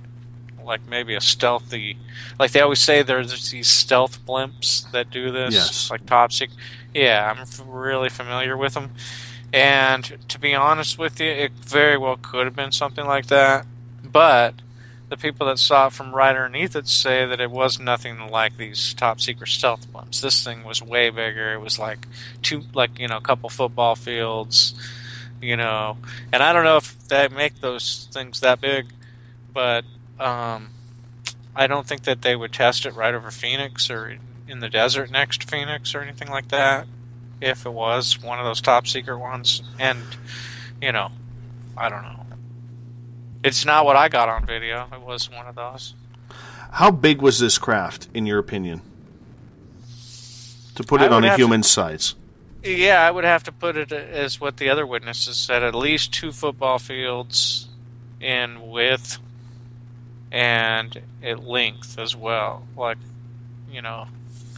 it was big. It was a big thing. It was triangular shaped, but you couldn't really, in my view of it, you couldn't tell if it was a V or not. It looked more like just a triangle type of thing. And you couldn't really tell about the V. It looked more like one solid unit to me, like a whole big triangle.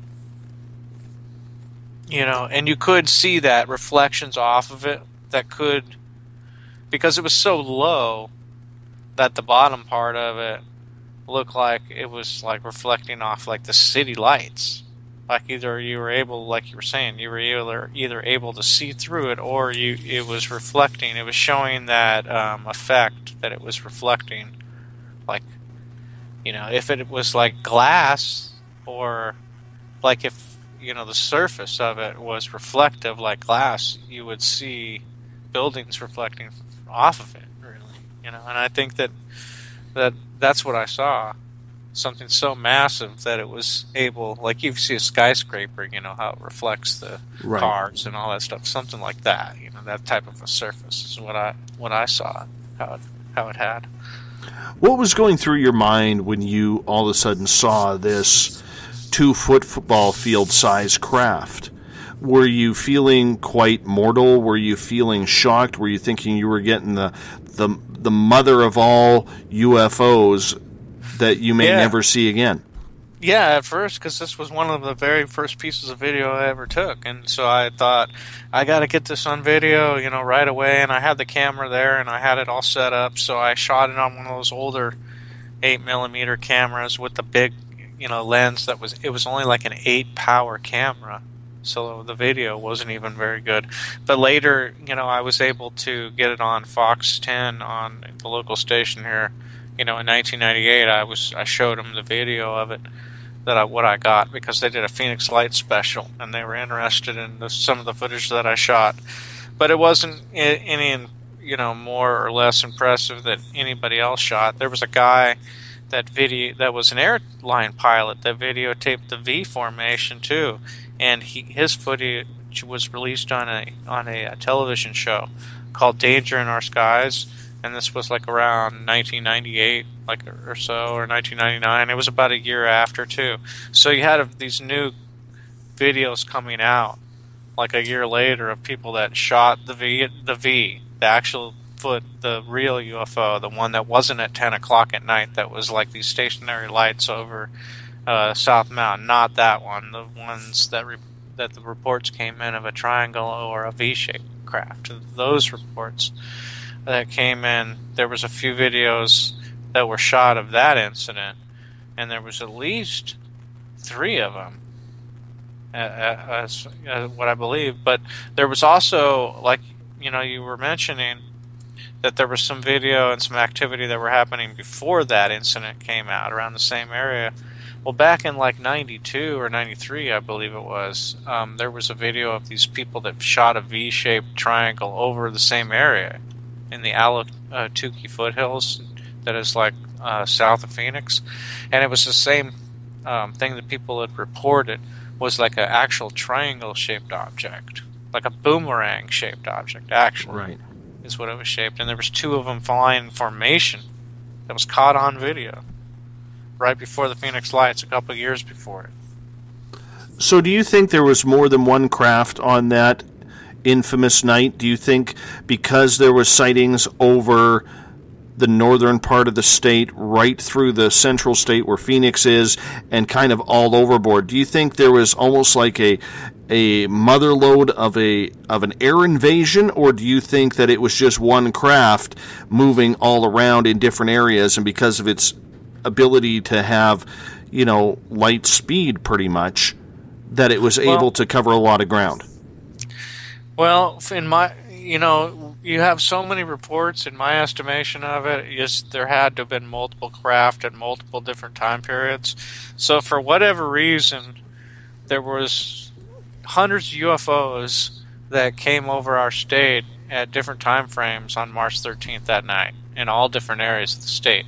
For whatever reason, they decided to basically invade our state, so to speak, because, of course, you could have a little of both, where people are seeing, of course, the same object go through all these different towns through this flight path. You're going to get those reports. But then, like you said, there was reports that were 100 miles away from the main report, and there was reports all over Black Canyon and lakes, all over the entire state. So what could it, couldn't have been the same thing, obviously. And of course, the United States military, the biggest aircraft that they have is the C-5 Galaxy. They don't have anything bigger flying the skies, and the Galaxy is maybe 50 yards long, 60 yards long. Right, yeah. And see, this brings up the whole thing with the Phoenix Lights and, hunting UFOs and stuff like that, is I shot this video in 2005 of, you might be familiar with the footage where it shows like 5 lights in like the twilight, and they like look like they're skipping ahead of each other. I don't know if you saw that that Phoenix Lights video that I shot, but the whole point behind it is that video was better, in my suggestion. It was better than the March 13th videos, any of them, even of the flares, the so-called flares, even video of the flares. Is this new Phoenix Lights footage that I shot in 2005 was better than any of the 1997 videos that were ever released of the 97 video.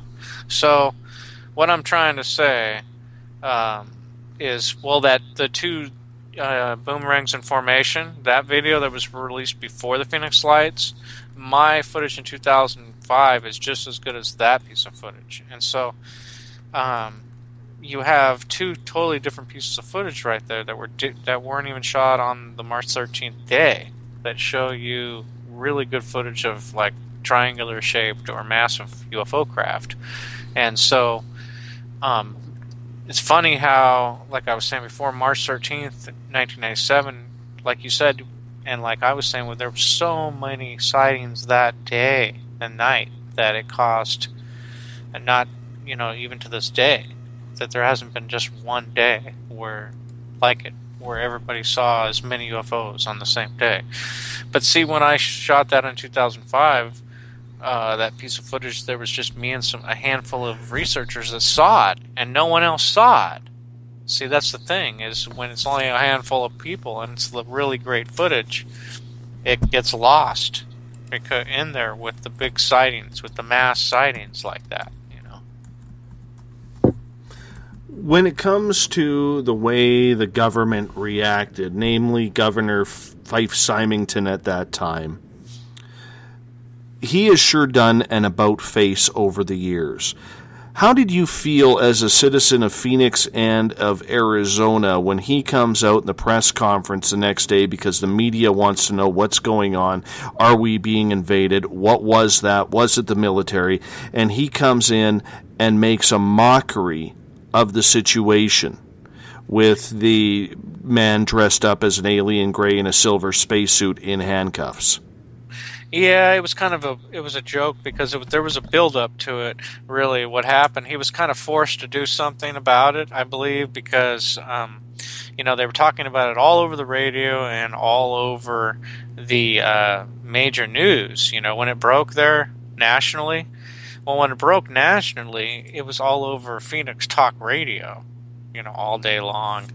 And so he held a press conference, and it seemed like just a couple days before that, though, there was a Richard Hoagland conference here in Phoenix that was fueled by Art Bell and Richard being on the air over and over and over again for weeks on end, talking about the Phoenix Lights as one of the biggest UFO sightings that we just had and everything. So, you know, the pot was stirred heavily, and then all of a sudden Fife was like, well, maybe he was probably thinking, well, maybe he should go out and make a joke of it. That way everybody will just forget about it, right?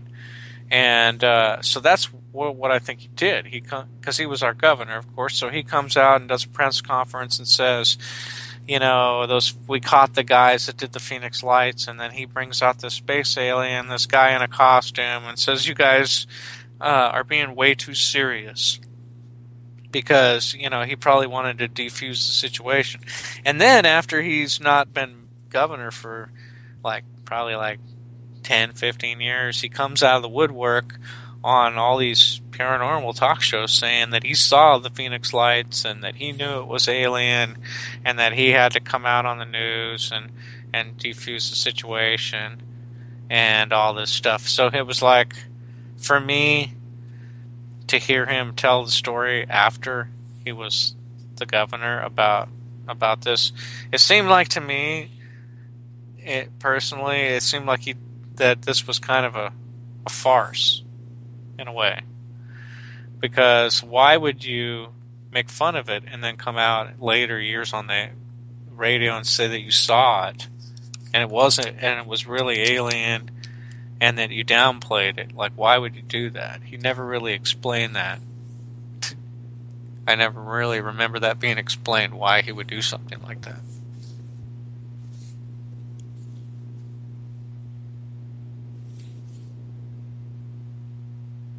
Do you think that was a direct order from the White House?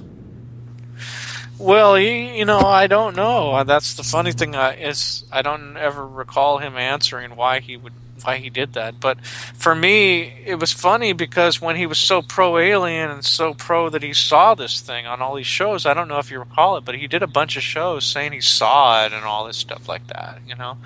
And you know, I'm thinking, what if he's just talking about the 10 o'clock sighting that, you know, everybody was saying is flares? Maybe that's the thing that he saw, and I don't know if he saw the actual triangle or the boomerang thing that everybody had reported before that. So I'm not really sure what he really saw, or if he really did even see anything. And now he's making up a story on the radio that said he did see something when he really is clueless and never even saw it to begin with, just to try to get some sort of fame off of the UFO community. I don't know. I'm not accusing him of that. But when I did hear him on the first few shows about him talking about the Phoenix Lights, saying he saw it, it was funny because in the news conference, when he brought the alien out and stuff, he never said that he actually saw it. He just made fun of it by bringing out an alien. So, but as for the citizens who actually had this sighting, and like you said, there were thousands of them, they had to feel at that time very insulted that their own politician is standing there basically making fun of this situation when we don't know if it's military. The military's changing their story, and they're making a mockery of a situation which is downright scary for a lot of people, because you didn't know at that time if an invasion was starting, like the movie V, or Close Encounters of the Third Kind. You didn't know. And instead of explaining it sensically to your population, here he is covering it up, like, just forget about it. It's nothing. You know what I'm saying? Yeah, exactly, and that's what it looked like at first, and that's why everybody was mad at him for it, because people were seriously wanting to know what was in our skies at the time. Right then and there, because in that same time period we had that Hale-Bopp comet thing. Yes. And during the same time frame there was like a object that was on video or on satellite or whatever, however they captured it. But there was an object that was following the Hale-Bopp thing. Like there was like a UFO that was following next to the comet. And they released that on the radio, and at Heaven's Gate the UFO Heaven's Gate cult group killed themselves over it because they thought that was the mothership that was signed that they were going to get taken aboard astrally by the aliens or whatever. So they all killed themselves. So you had the seriousness of stuff in our skies and the military ignoring stuff that could be flying around in our airspace was not an idea that we liked, because we took it seriously. Like, these people killed themselves over it, and you have UFO sightings all the time. You know, I mean, it's one thing because some whacked out cult group killed themselves over their philosophy of being abducted astrally on board an alien craft by killing themselves, or, you know, whatever their philosophy on it was. So they were a cult group, and it was a suicidal cult group. That's the bottom line. It was... but it was totally removed from real UFO sightings and real cases of ufology. You know, that was just some whacked out group. But that type of incident that caused a lot of people that weren't interested, and a lot of people that never knew anything about UFOs, to really focus and take attention to what's going on about the UFOs in that short time frame of when this happened. So you had a lot of people that were new to, you know, the whole thing, you know, and they wanted to know, is there something in our skies, and why would you ignore? If a lot of people saw something and videotaped stuff in the skies, and then we wanted your answers, the military's answers about what it was, and just to get brushed off by the official responses. The Air Force doesn't investigate UFOs anymore since 1969. You know, that type of response. You know, we want to know what was in our skies, and we don't really care if they're UFOs or not. We want to know why you're not interested in something that is in the sky, regardless. It could have been, like you said, it could have been a foreign invader, you know, and for them not to care about it is kind of crazy to me. And I understand that, but do you think in the end that they played the public like a fool? Oh yeah, they didn't know that what they were getting themselves into, because I think they didn't understand the intense interest in the UFO movement it was at the time. There was a very strong interest in UFOs and things in our sky between 1996 and 1999. There was a way, as far as I'm concerned, there was a way more interest in that time frame in UFOs than there are now in this time frame. There's more people that were interested in it. It's gotten smaller, I think, since then. One final question here, because we're a couple minutes left from break. Eric is asking, do you think that Symington, when he was out of politics and really no longer relevant to people in the state, that's the reason why he changed his tune in order to get back into the public eye? He could have been, because it seemed like he was going on an awful lot of shows there for a while. Like he had joined the UFO movement, it seemed like, almost. Like he was, like, it was very weird. because like all of a sudden you heard him out on the radio talking about it, and before that, like you said, you'd never even heard anything from him in 10 years, and then all of a sudden here's Simonton talking about the Phoenix Lights, and I think that's because probably there was a couple of people that went on like a big radio show and talked about their Phoenix Lights experiences, and then they had put Fife Simonton on there with them, and so after that it kind of snowballed into, he was like a witness or something like that. And maybe he was. I'm not saying he wasn't, but it just seems kind of funny how when he was governor, how he like acted like it was a total joke, and everybody that was interested in things like UFOs or things in our skies were total kooks by bringing out a space alien.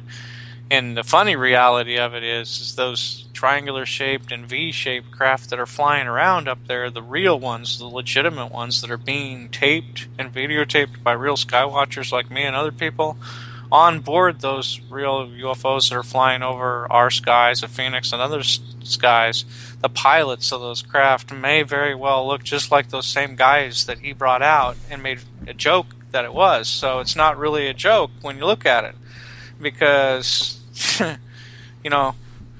those are the same types of aliens that have been described in the UFO movement for years, about the same guys that are abducting people in their bedrooms at night, those costumes of those aliens. So it's like completely, into my, to look at it like that, it's just crazy that he even did that to begin with, to make fun of the entire movement with the same costumes like that, On that note, we're going to hop out for a break here at the top of the hour. Our guest tonight, Jeff Willis, UFOsoverPhoenix.com and .net, UFOfootage.net. You're listening to Spaced Out Radio. I am your host, Dave Scott.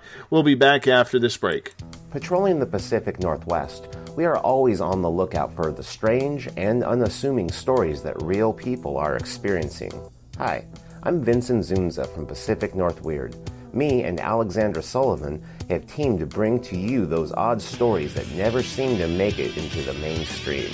Stories so weird that will leave you scratching your head wondering, is this real? It's as real as it gets with Pacific North Weird. You can watch our videos right here at spacedoutradio.com. Become more intimate and interactive with Spaced Out Radio. Join our Space Travelers Club with your new membership. For $5 a month, we'll provide you with special access to the website, monthly prize draws from books to psychic readings, along with monthly newsletter, private interviews, and more. Sign up today to be part of Spaced Out Radio's experience. Every month on Spaced Out Radio, we look into the deep and dark reports of cryptids roaming around the world with me, Rob Morphy, from Cryptopia.us.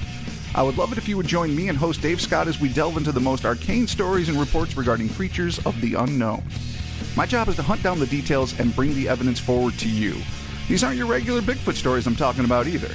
You can find out more about crypto history at spacedoutradio.com. Looking for a place to advertise at a very reasonable cost? Look no further than Spaced Out Radio. SpacedOutRadio.com has an advertising tab that you can click to check out our daily, weekly, and monthly packages to play on the radio, or our website including social media. From commercial spots to banners, we have it all. Check out our competitive pricing today.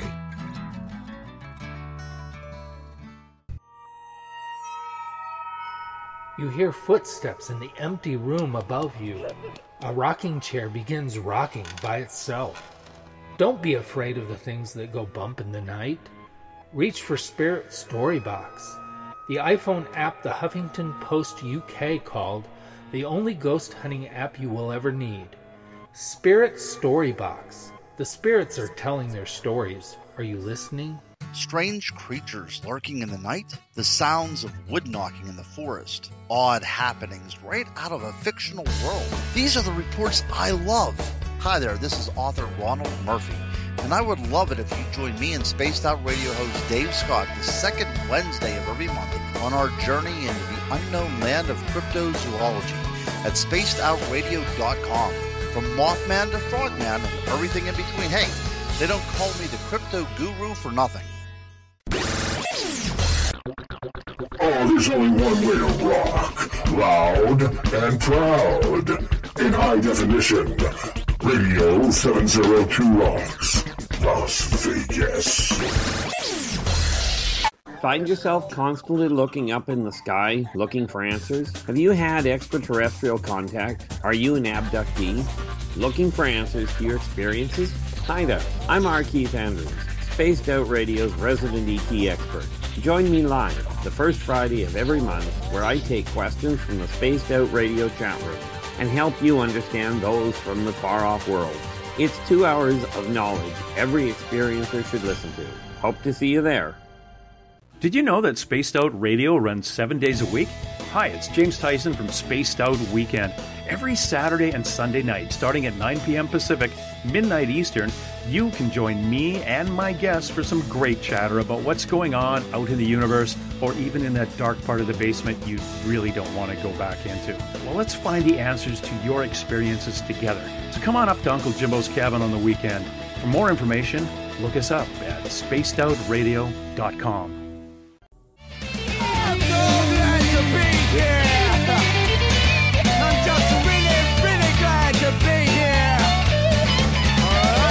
Would you like to connect with us on Spaced Out Radio? Head to spacedoutradio.com to check out the latest shows, guests, and sponsors. And don't forget to sign up for the Space Travelers Club. You'll find all you need at spacedoutradio.com. Welcome back to Spaced Out Radio tonight. Glad to be here. Thank you, Bumblefoot. Every night, 7 days a week, we broadcast 9 p.m. Pacific, midnight Eastern time for 3 hours of your entertainment. Spread the word and tell people that we are on the air talking about the strange, the weird, the obtuse every single night at spacedoutradio.com. Tomorrow night on the show, we step into the crypto, make that the conspiracy field. Dr. James Fetzer will join us. He is the leading investigator to all things conspiratorial, false flags, Sandy Hook, Boston bombing. We're going to get into it all tomorrow night with Dr. James Fetzer, and I'm going to be joined by the SOR Spacewire news director, Eric Markham, as well. He is going to co-host with me tomorrow night on the show. If you want to follow us on Twitter, you can do so at Spaced Out Radio. Give our Facebook page a like, Spaced Out Radio Show.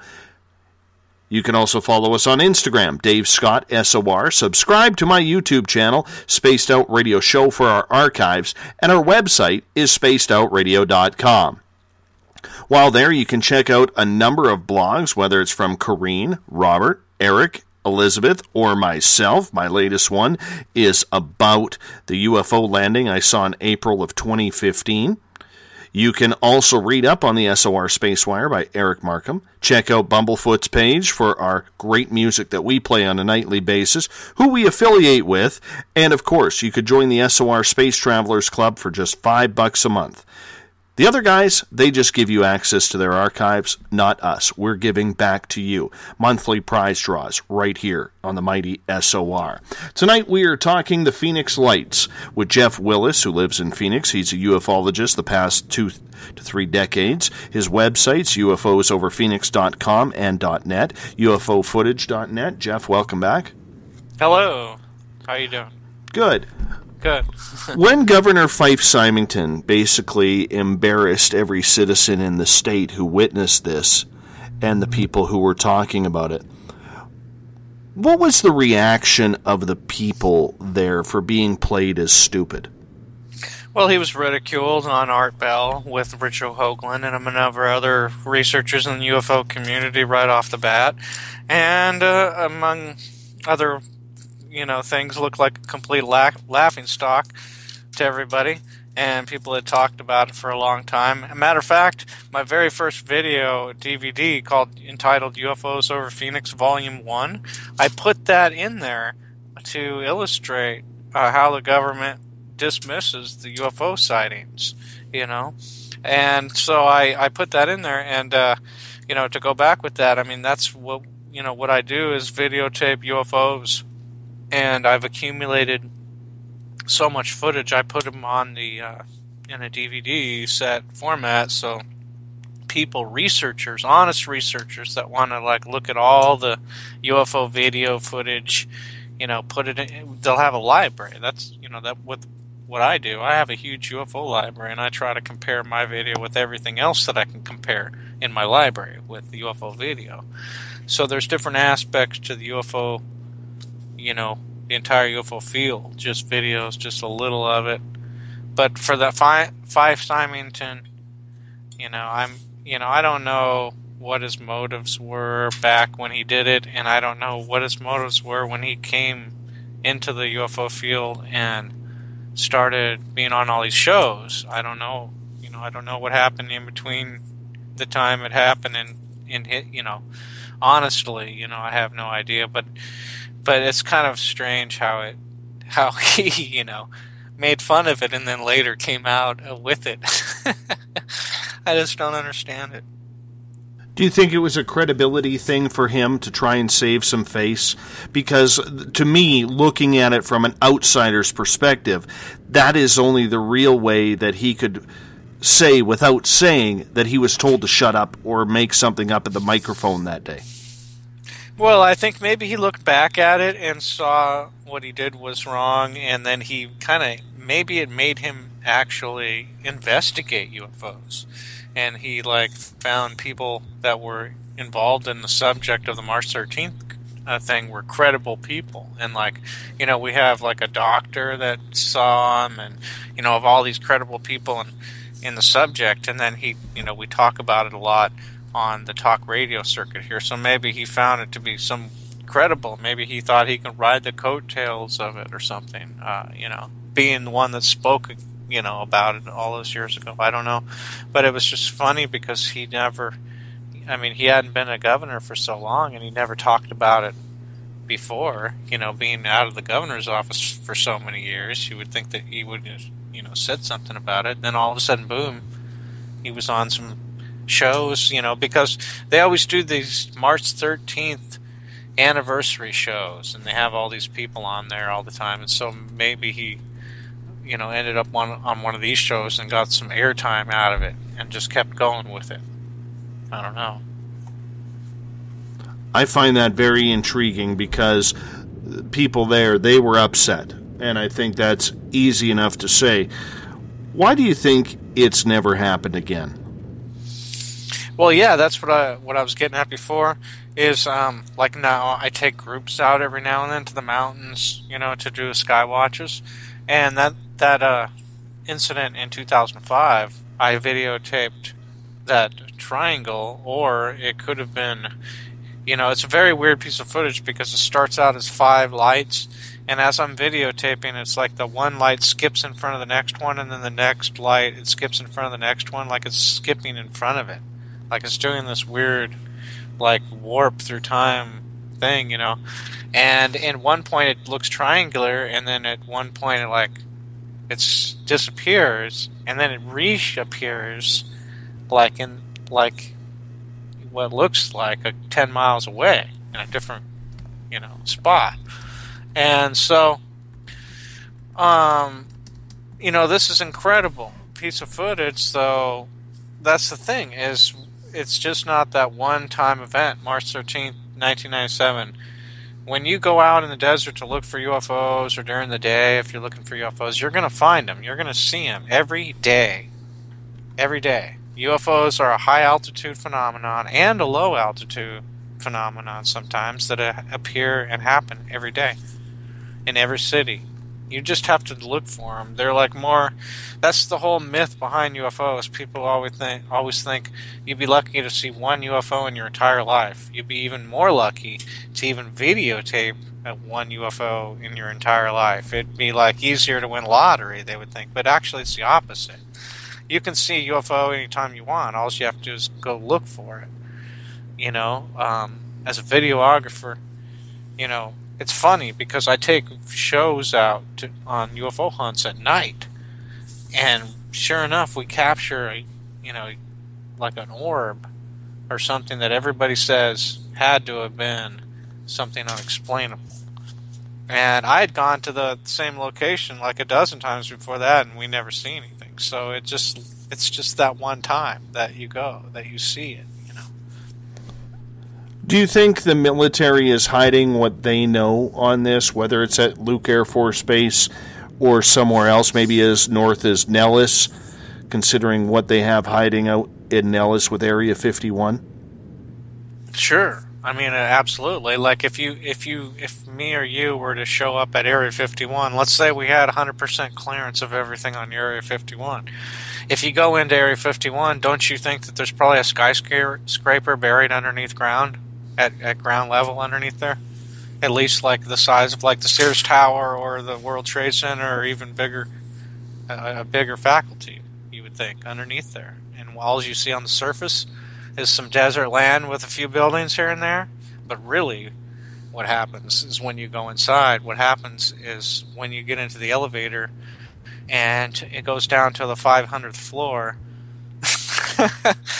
and you're thinking to yourself, what president really has clearance to go down there and go into every room and see what's going on here? You know, there is none.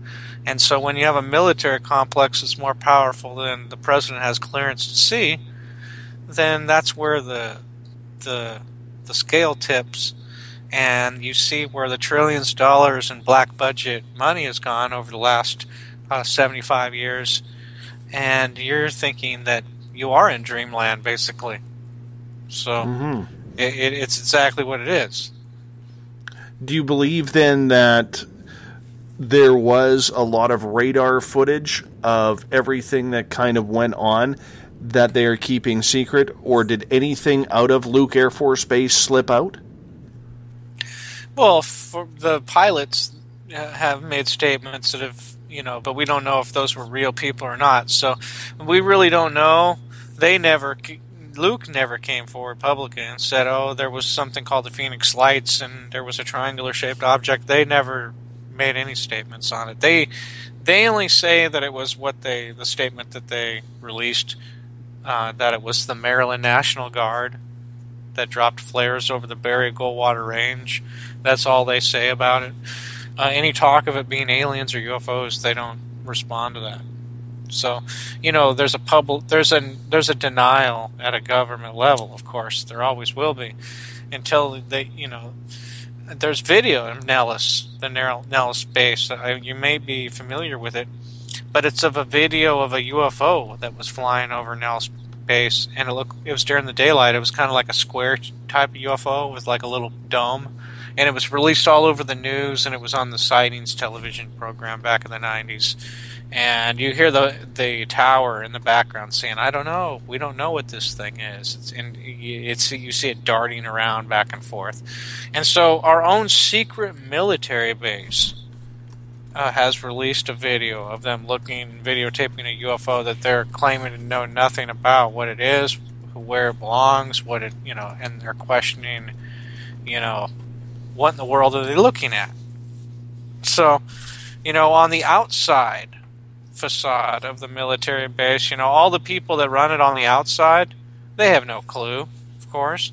The secrecy starts once you get into the top secret levels inside, and all that outer stuff is just basic people that don't know anything. I have a question from Gloria in the SOR Space Travelers Club. She is asking, where do you think the craft went? Did it just disappear when it got to Tucson? Is there any footage of what happened to it? No, that's the only thing. There's only like a handful of videos, probably like 5 videos of, or less even, of actually the 7 to 10 sighting. There's like 3 videos of the 10 sighting, the 10 o'clock sighting. I don't know if there's any videos of it from Tucson. That's I heard that there were some stories that there were, but then I never saw, nothing really surfaced of that. I don't believe I saw a March 13th, 1997 Tucson video. I don't believe. Do you ever get sick of talking about the Phoenix Lights? Well, not really, but just to educate people that it's not just the Phoenix Lights, to say March 13th, 1997. Like I said before, my 2005 video is much better than most of the footage shot on that day, but so that just goes to show that you can videotape any type of UFO Phoenix or otherwise, anytime. It doesn't need to be a mass sighting just to get everybody's attention to show you that you can videotape a UFO. You can tape better footage yourself, in any given night or day, That's the whole thing. When the flares or the 10 o'clock sighting, whatever you want to call it, when you have this stream of lights, of 8 lights spread over a 20-mile period range like that hovering over Phoenix, where it looks like someone just did an airdrop of like flares for these are illumination flares that probably last like 8 minutes, Of course you're going to get the entire city's attention.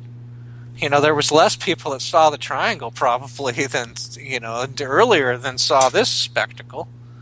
That's why that event and that picture is the poster child for the March 13th event at 10 o'clock that wasn't really what the main focus was before that. The 8 o'clock sightings were the focus of the March 13th. It could very well could have been a diversionary tactic like that movie suggests. So, no, to educate people in the Phoenix Lights, people have to know what it was. I don't know to this day really what it is, and no one really will, but... Do you believe, though, that it possibly could have been flares over Phoenix? Or do you think that was just one giant ship? Well, the 10 o'clock sighting, there's a possibility it could have been flares. There's a possibility of that. So, the other sightings, though, I don't think so. I don't think the 7 to 8 o'clock sightings, I don't think none of those were flares. I think those were what the witness described, V-shaped or boomerang-shaped craft. I recorded it myself. I know the difference between an aircraft and a UFO, and this was definitely like something. It was floating instead of flying, so it definitely had the properties of a UFO. So I don't know, really, it was so low. That's what really gave it away too, because it didn't look like a regular airplane. Like regular jets or airplanes or military formations fly higher. They don't fly like low over the city like that. That was at like mountain level. Like we have low mountains here in Phoenix, so it was kind of at a lower altitude. That would kind of get people's attention. Do you think, and this question comes from Eric in the SOR Space Travelers Club on Facebook, that this may have been a form of attempted disclosure? Well, it's hard to say because I think that probably wasn't, because of the fact that everything was so secretive the whole time. They acted like nothing really happened, really.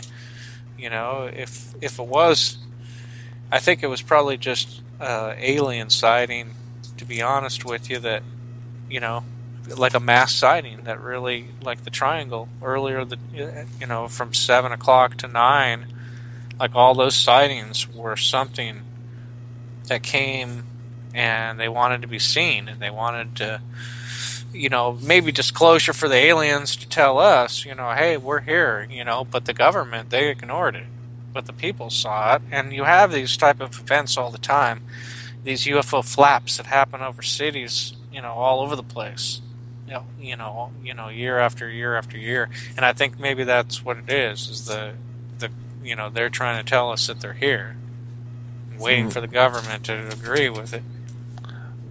What do you think? That maybe, let's flip the coin here, that it could have been the aliens who were maybe trying to start a disclosure movement and not the government? Right. That's what I'm thinking, that's exactly what it is, because every time there's a big sighting or a UFO video that the government comes out and says, oh, we don't know what it was, There was like the Mexican Air Force a while back. I don't know if you're familiar with the footage, but Mexican Air Force had gun camera video at night of these weird orbs that they filmed, and they had these heat signatures with their like technical cameras that showed these UFOs.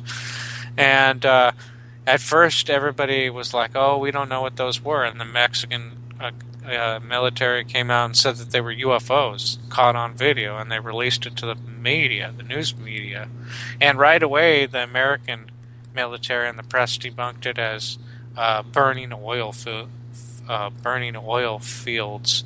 And then after that, the Mexican military said, no, you're wrong. So you had kind of like a battle back and forth.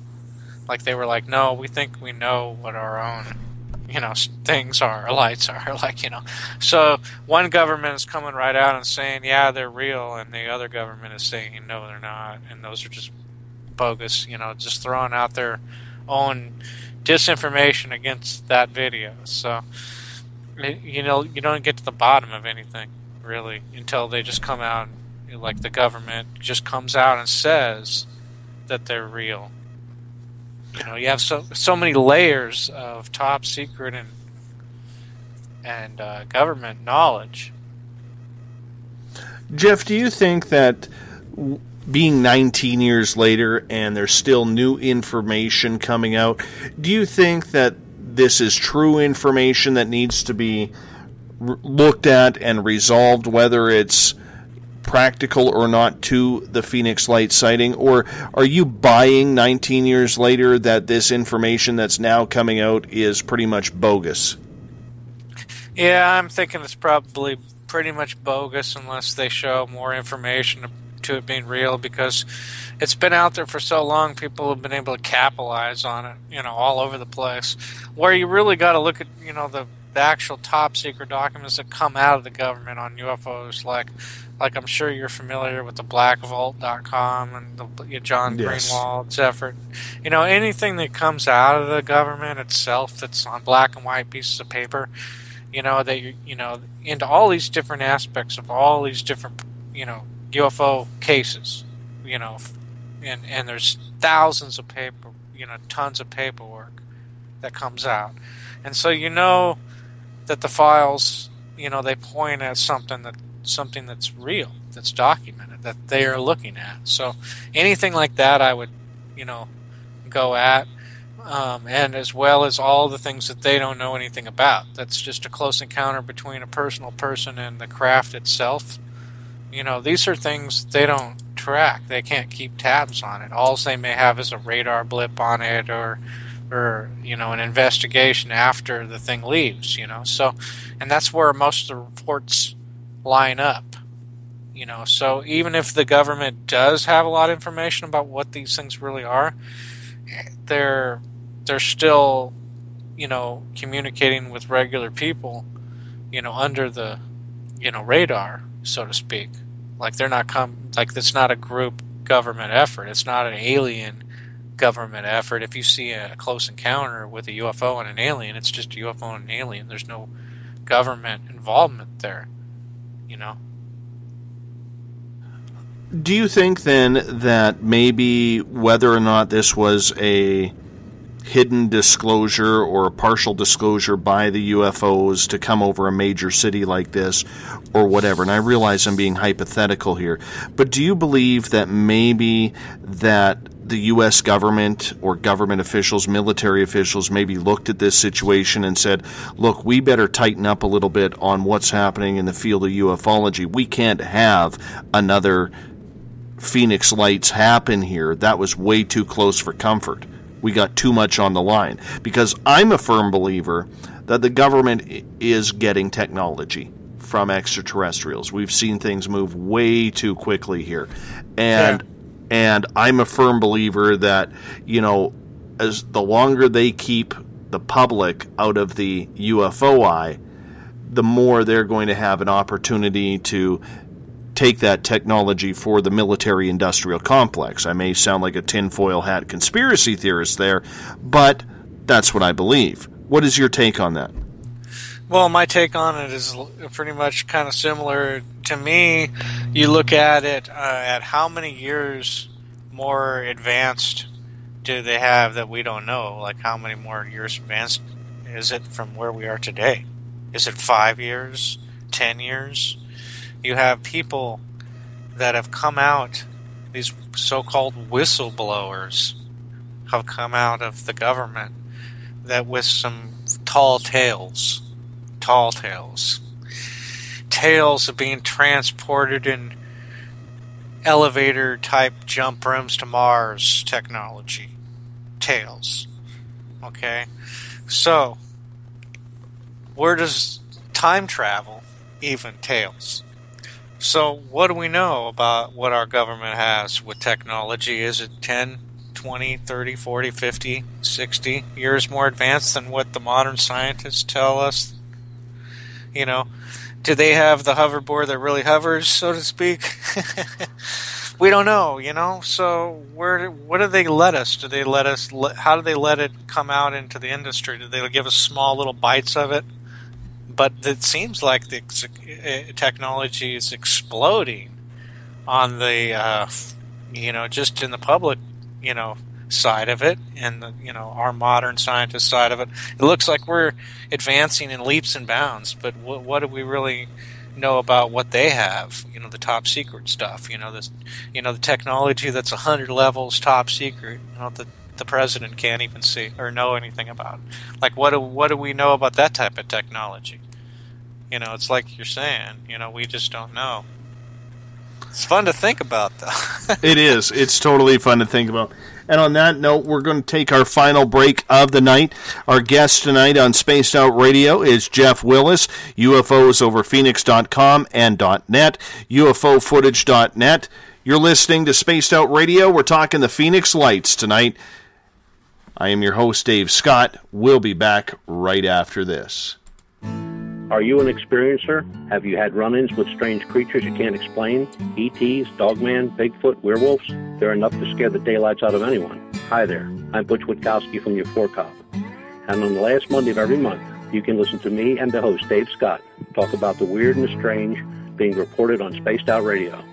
I'm going to bring my investigations and sources, you bring your experiences, and we'll figure out the rest together. Strange Days on Spaced Out Radio. Come tune us in at spacedoutradio.com. Are you interested in advertising on Spaced Out Radio? Head to our website at spacedoutradio.com and click on our advertising tab. There you will find an assortment of ways you can get your product out there with us. From the radio, commercials, to banners, to social media. Have a product you'd like our host to endorse? We can do that too. Visit spacedoutradio.com for more details. Visit purpleplates.com today. For over 40 years, the Purple Energy Plates have been delivering amazing results for their many customers. Inspired by the great genius Nikola Tesla, the harmony, healing, and energetic effects of the plates have proven over and over to be beneficial and often miraculous to thousands of customers. With their money-back guarantee and the many benefits, how can you afford not to get one? Check their site for daily specials and choose from their many energy products. You won't be sorry. Right here, this is where we divulge the fruit of our research. Here on the Webster Phenomena every Saturday night at 8 p.m. Pacific, 11 p.m. Eastern on Spaced Out Radio. Attention Spaced Out Radio listeners, for only $5 a month you can join Spaced Out Radio Space Travelers. Your membership at spacedoutradio.com will give you access to private fan area on the website, get you a monthly newsletter, draws for monthly swag, and a whole lot more. Sign up today to become a part of the Spaced Out Radio experience. Strange creatures lurking in the night, the sounds of wood knocking in the forest, odd happenings right out of a fictional world. These are the reports I love. Hi there, this is author Ronald Murphy, and I would love it if you join me and Spaced Out Radio host Dave Scott the second Wednesday of every month on our journey into the unknown land of cryptozoology at spacedoutradio.com. From Mothman to Frogman and everything in between. Hey, they don't call me the crypto guru for nothing. Greetings and salutations, space travelers, from the Chronicles of the Unknown team. What is Chronicles of the Unknown? I keep hearing about this thing. It's a new paranormal reality TV show based right here in beautiful British Columbia, Canada. Follow our team as we uncover claims of activity on the Caribou Gold Rush Trail. You can also follow us here every third Monday, where two members of our team will be available to answer your questions. We'll give you some equipment updates and some of our experiences on the road, right here on Spaced Out Radio. Did you know that Spaced Out Radio runs 7 days a week? Hi, it's James Tyson from Spaced Out Weekend. Every Saturday and Sunday night, starting at 9 p.m. Pacific, midnight Eastern, you can join me and my guests for some great chatter about what's going on out in the universe, or even in that dark part of the basement you really don't want to go back into. Well, let's find the answers to your experiences together. So come on up to Uncle Jimbo's cabin on the weekend. For more information, look us up at spacedoutradio.com.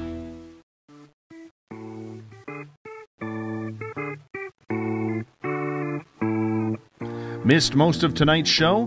Don't worry, you didn't miss a thing. You can head to our website, spacedoutradio.com, and download our archives for free.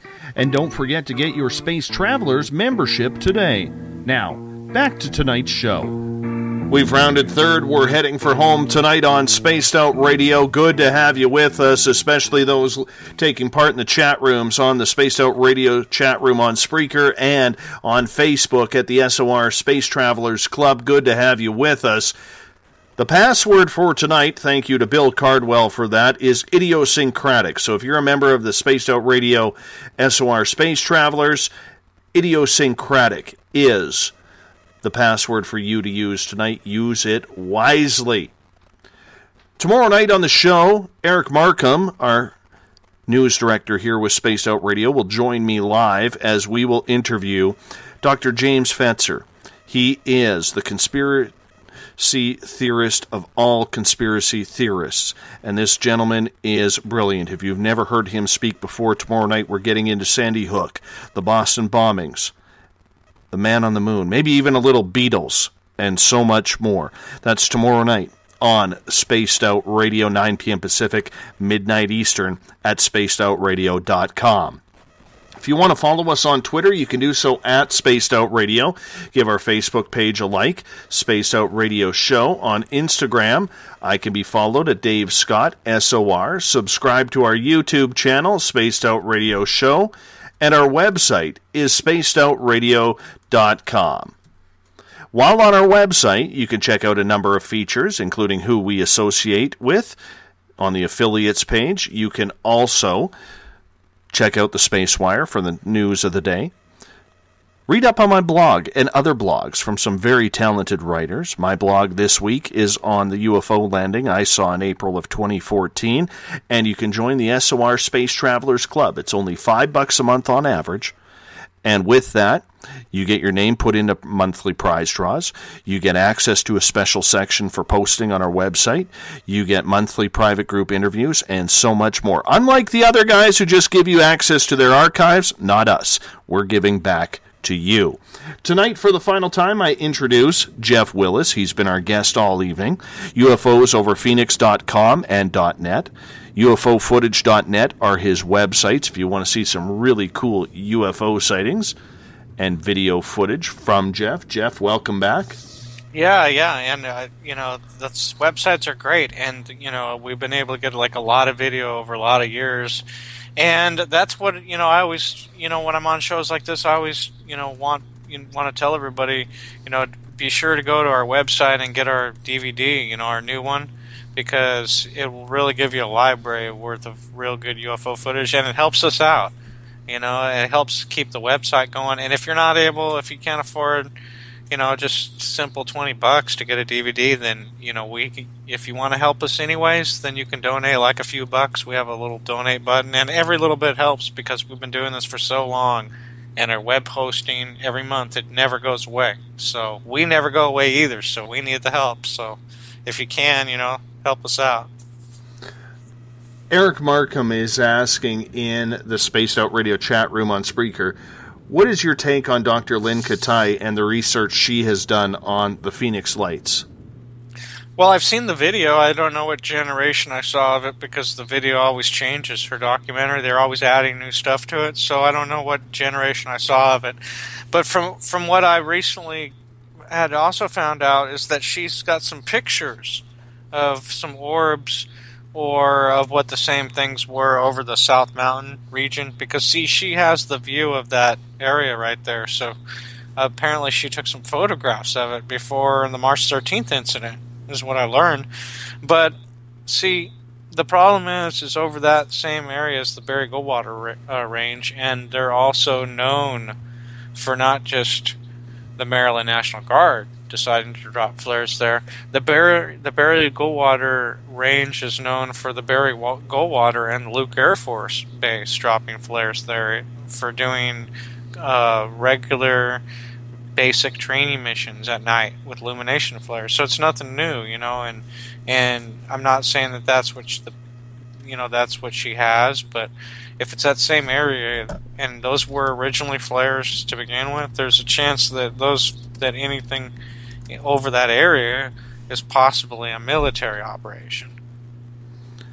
Of all nights to be dropping flares, it happens the same night as the Phoenix Lights. It is a little bit too coincidental, is it not? Absolutely. It could have been a diversionary effort because, how does the government monitor UFO sightings anyways? Really, is it just from the military, from calls that come into military bases? Probably. That's probably a little of it. But, they always talk about that. On the news, they always talk about the intelligence, the United States intelligence is hearing chatter. How many times have you ever heard this term that's used up in the media before? Like the CIA or FBI or United States intelligence is they're detecting chatter of some sort. When you always hear this term, you're like, what in the world are they talking about? What they're talking about is like a combination of all these things, like if there was a sighting, of course, certain military bases, the average Joe is not going to know how to report a UFO sighting, so they're going to call the military base. Other people are going to call 911. Other people are going to call the local sheriff. Other people are going to call the non-emergency police number. So you have all these different little areas that's being monitored by the higher echelons of the government, of the intelligence, because of course, they have to be at that moment's notice ready of every, pin dropping of at every angle, type of thing. That's where someone dropped the ball on the 9/11 thing right there, when they could have shot any of them planes down within any 5-minute time frame from any military base anywhere around here, So someone dropped the ball. And same thing with intelligence of this chatter type of stuff, So that's how, we know, with the sightings, that's how they look at the sightings. They have some sort of knowledge of them. Watchdog wants to know in the Spaced Out Radio chat room on Spreaker, do you think extraterrestrials are the only ones giving their technology to the government? Well, I mean, I have no way to answer that question. I mean, from what I read and stuff like that, it looks like there's some sort of joint operation going on there. But, I mean, we've heard so much, and so many different stories. Who's to know what to believe or not? There's never been any physical, other than the implants that have been removed from humans when they examine those things, they still don't have a clue at what it is. There's really no way to point the finger anywhere, really. Oh, for sure. For sure. Let's get to a question from Joe in the Space Out Radio chat, or the SOR Space Travelers on Facebook. He is asking, Jeff, have you ever had an up-close and personal experience with a craft on the ground or with extraterrestrials? Well, yeah, I mean, this is the thing. I mean, I had a sighting that was just right over a house, over some trees, like a daylight sighting when I was like 10 years old, which was like really close, like within a couple 100 feet away. I could see the bottom of the craft underneath me, and then later in life, I was like lying on my stomach, and I took an afternoon nap, and I felt paralyzed, and I felt something was pushing down on my back. And I couldn't move, and then I was finally able to break out of it. And since it was still daylight outside, because it was only like 12 in the afternoon, and I was just taking like an afternoon nap, the light was still coming in through the drapes, because you can't really block out the sun those type of drapes, so the room was still kind of semi-filled with light. It wasn't totally dark. I was able to break out of whatever that paralysis was and roll over on my back really fast, and I saw from the shoulders up what I can only describe as like the typical gray alien. Is what they draw in all the abductees draw in these books of what they saw. It's like a bean. What it looked like to me is like the skin was like brownish black in color, like more like a dark gray of anything. It wasn't really it was kind of more of a brownish, the one I saw, gray. And the eyes were like black, but not like huge and oversized like they always describe, as more like a little bit bigger than normal person's. But it didn't look human at all or anything like that. And a matter of fact, the jawbone was really narrow, like in those pictures, and the skin on this thing was so tight that you could see like bulging veins on the cheeks and around it, more like reptilian looking or frog, like the texture of the skin looked froggish, like in appearance or whatever. And you got to understand that this thing I saw this thing for literally not even a second. It was maybe only like a tenth of a second, and then after that it was like beamed up or whatever, or however it disappeared. It was just vanished. Like as soon as I was able to see it and process what I was looking at, it was gone. And this was in the broad daylight outside the house, So, there's a ton of UFO literature, books and stacks of books of like the abduction phenomenon, of people seeing these things in their bedroom and being paralyzed from these things, and not even having anything to do with actual seeing a UFO and the entity itself at the same time. These are like aspects in the UFO field that are completely detached from actually seeing a physical UFO craft. These are incidences that happen right in your own house. So there's a boatload of UFO information on these entities, and they're generally described as the same entities that took Barney and Betty Hill way back in the 60s, in that UFO encounter where the UFO landed in front of their car and abducted them. So it gets these type of drawings of these same beings get lumped into these other sightings where they actually see craft with the beings, Do you study the alien abduction phenomena much and try and tie the two together? Yeah, I try to tie it together, because that's what I first got into, was the abduction side of it. That's when I came into UFOs. That's where I landed, right at where my field of study was right at the beginning. Because see, I wanted to get to the bottom of these stories like Travis Walton and these Pascagoula, Mississippi guys that were abducted, and the Allagash guys that were abducted, and then Betty and Barney Hill and Betty Andreas, and anybody like this that's actually had face-to-face and been on board a UFO. Those are all the type of cases that I went after first when I got into this thing, way when I was like young, a young teenager or even younger. Those were the cases that I dove into because I wanted to know the answers right away. So why not go to the people who says that they've been on the ships? And that's why I was getting at before, you come across cases where they're too good to be true, and I hate that term, and I hate to say that, because there are cases that are too good and they're true. See? So to say that too good to be true thing is kind of just misleading, because you have these hoaxers that create these cases they look so good that they're real. But then a few years pass and the case doesn't hold water anymore, and the footage now looks outdated and you can tell it was fake, like some of these Adamski and Meyer case footage, is what I'm talking about really. But, and it's hard because these people, personally, maybe these guys really did have a alien encounter at some point, but then they went too far by trying to get the public involved and try to show them what they... try to gather the attention, and that's where the mistakes came in, and they hoaxed something, and that happens with UFO video, I believe, too. We never really got to that. Maybe one video that Meyer shot and maybe one video of Adamski shot, maybe one video was real. But then, to get the more notoriety and to keep it going, they hoaxed some after that to try to keep it going. And so now we don't know which ones were real and which ones were fake. So that could have been the way they went too. Because that one Adamski video where he shot the video from a telescope, are you familiar with that one? Yes. The California sighting?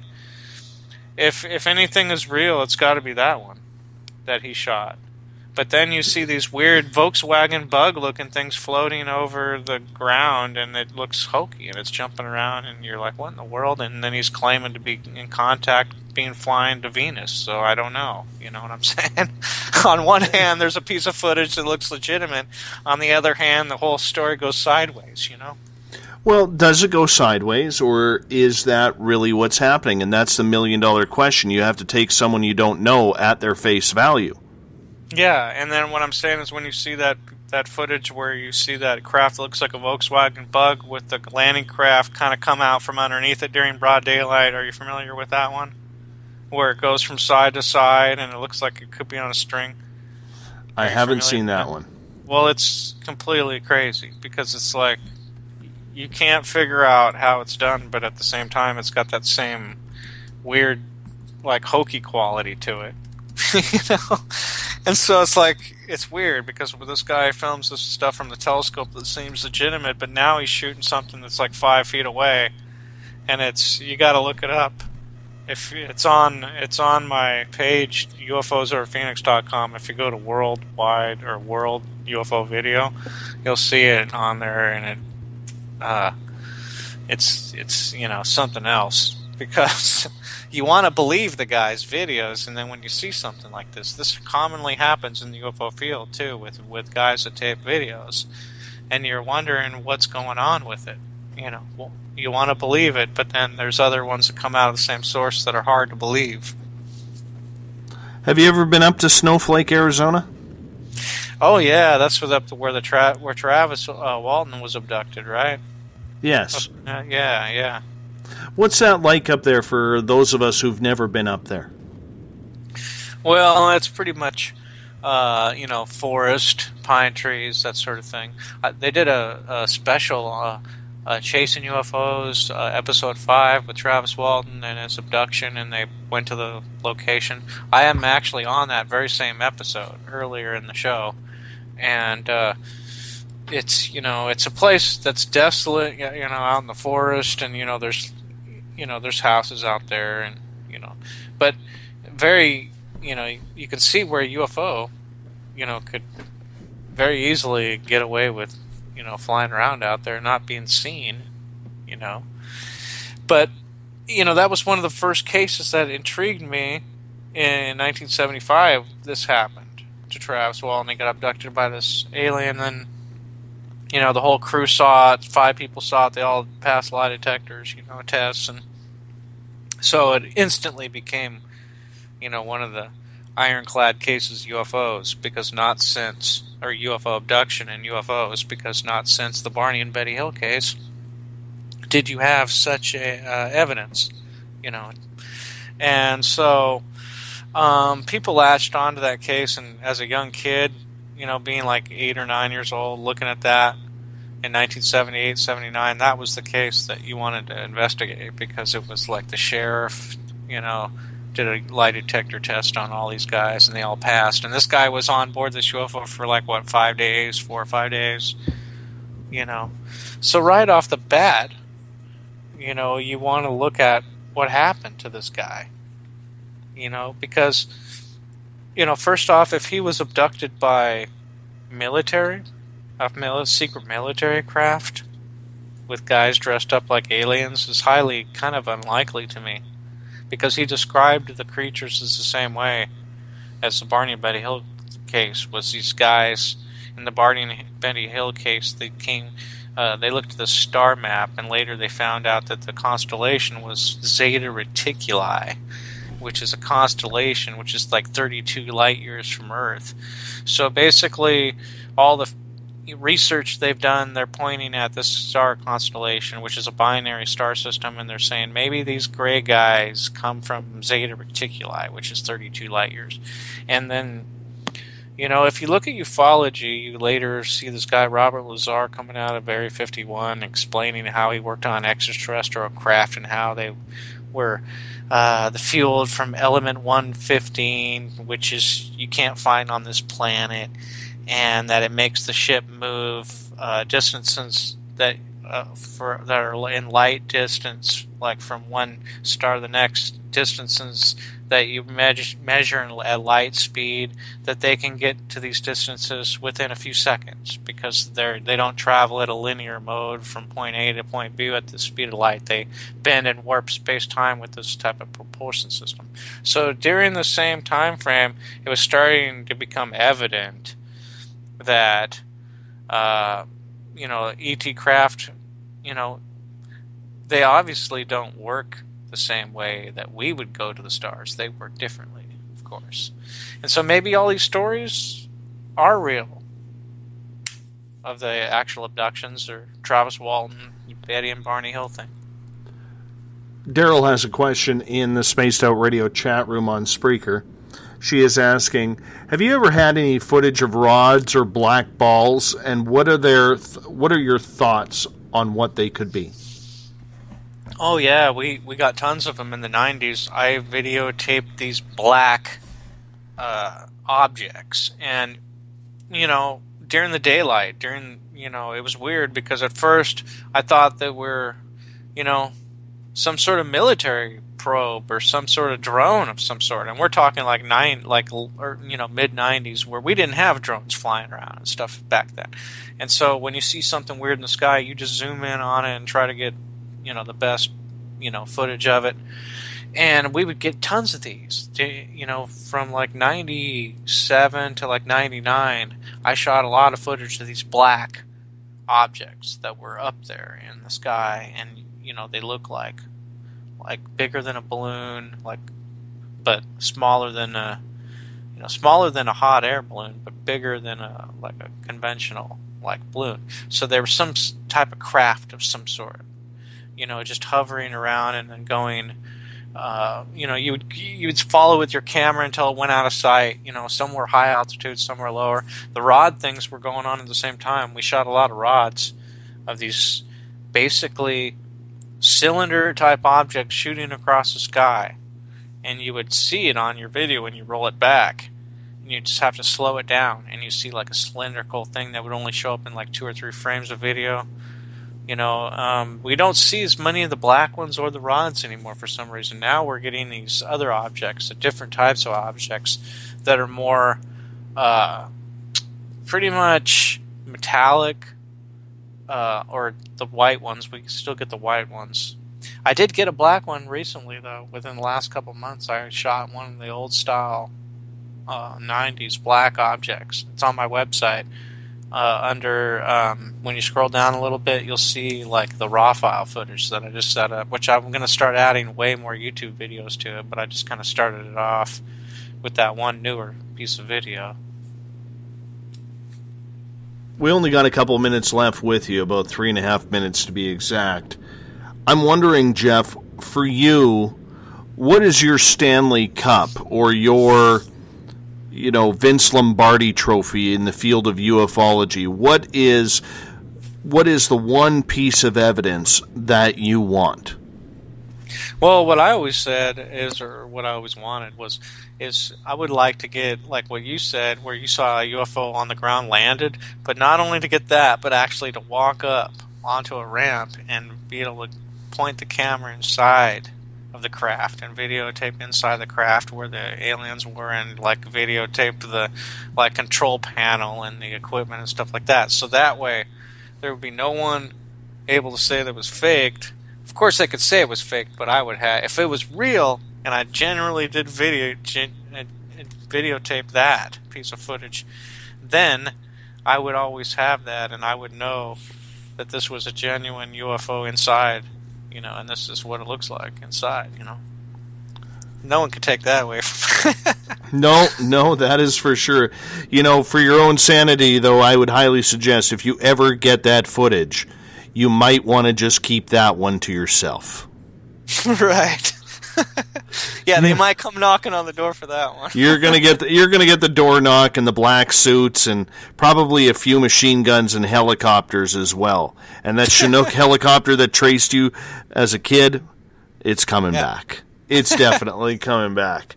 You know, right. I think with my sighting that I had, I know for a fact, and I said this in my blog that I just wrote on this subject, and it's just posted at spacedoutradio.com now. If I ever am lucky enough to get that opportunity to see a ship on the ground again, I'm going up to it. I have to. I was 150 yards away. There was a thin tree line in between where we were and where this craft was. And I was too panicked and too scared the last time because you don't expect that to happen. But if I'm ever lucky enough to have that happen again, I have to go up to it. I have to. There's no ifs, ands, or buts the next time. And if I have to go for a ride, I got to go. That's just the way it is. Because I'm not going to kick myself in the butt again and live with a life of regret that I didn't. Yeah, and records show, that there's a good chance, more than 99% chance that they're going to return you, because you can look at all the all the past cases, and they you don't ever hear, of some guy seeing some guy getting taken out, in a spaceship, and then he never returns. You never see those stories. You always see, the ones where they're brought back, of course, So. Well, I'm sure it's happened, but I'm hoping it ain't me. Yeah, right. And who's to say they didn't go to a better place anyways? Maybe they gave them a choice and they took them to their planet and said, "Look, you can either live here, or do you want us to take you back to that other one?" And they say, "Nah, I think this one's a better one." All depends if they're playing hockey and listening to Guns N' Roses. That's all that matters. Right. All that matters. Eric Markham in the chat room, he's our SOR Space Wire writer. He's like, "You just remember, Dave, to drop by North Carolina to pick me up when they take you." I don't even know where North Carolina is. I'm on the west coast of Canada, man. Jeff Willis, thank you so much for being on Spaced Out Radio tonight. Absolute pleasure for you filling us in on the Phoenix Lights back in March 13th, 1997. Good to have you with us. No problem. Thanks a lot. It was great being on the show. You hold on. I'm going to fire up the Bumblefoot here, and we're going to close this program out. I'll chat with you in just a couple of minutes, Jeff. Jeff Willis, UFOsoverPhoenix.com and .net, UFOfootage.net, UFOs Over Phoenix, one word. If you go to his YouTube channel, go check it out. This is a guy who works hard. This is honest research in the field of ufology. There's not a lot of that out there. This is one guy you can trust. That's why we get him on this show. So check Jeff Willis's stuff out today. Thanks so much for tuning in. If you were taking part in the SOR Space Travelers Club, as well as the Space Out Radio chat room on Spreaker, and everyone listening in between, next Monday, we have picked up a syndication. We will be the nighttime show with Revolution Radio. Over 100,000 people a day listen to that station. We're hoping they carry on to us as well throughout the day. You can follow us on Twitter at Spaced Out Radio. Give our Facebook page a like, Spaced Out Radio Show. On Instagram, I can be followed at Dave Scott, SOR. Subscribe to our YouTube channel, Spaced Out Radio Show. And, of course, our website is spacedoutradio.com. Make sure when you're there, check out all our features. Sign up for the SOR Space Travelers Club. It's only $5 a month. Tomorrow night on the show, James Fetzer, the man, the myth, the conspiratorial legend, with us tomorrow night. We'll talk to you in 21 hours. Good night.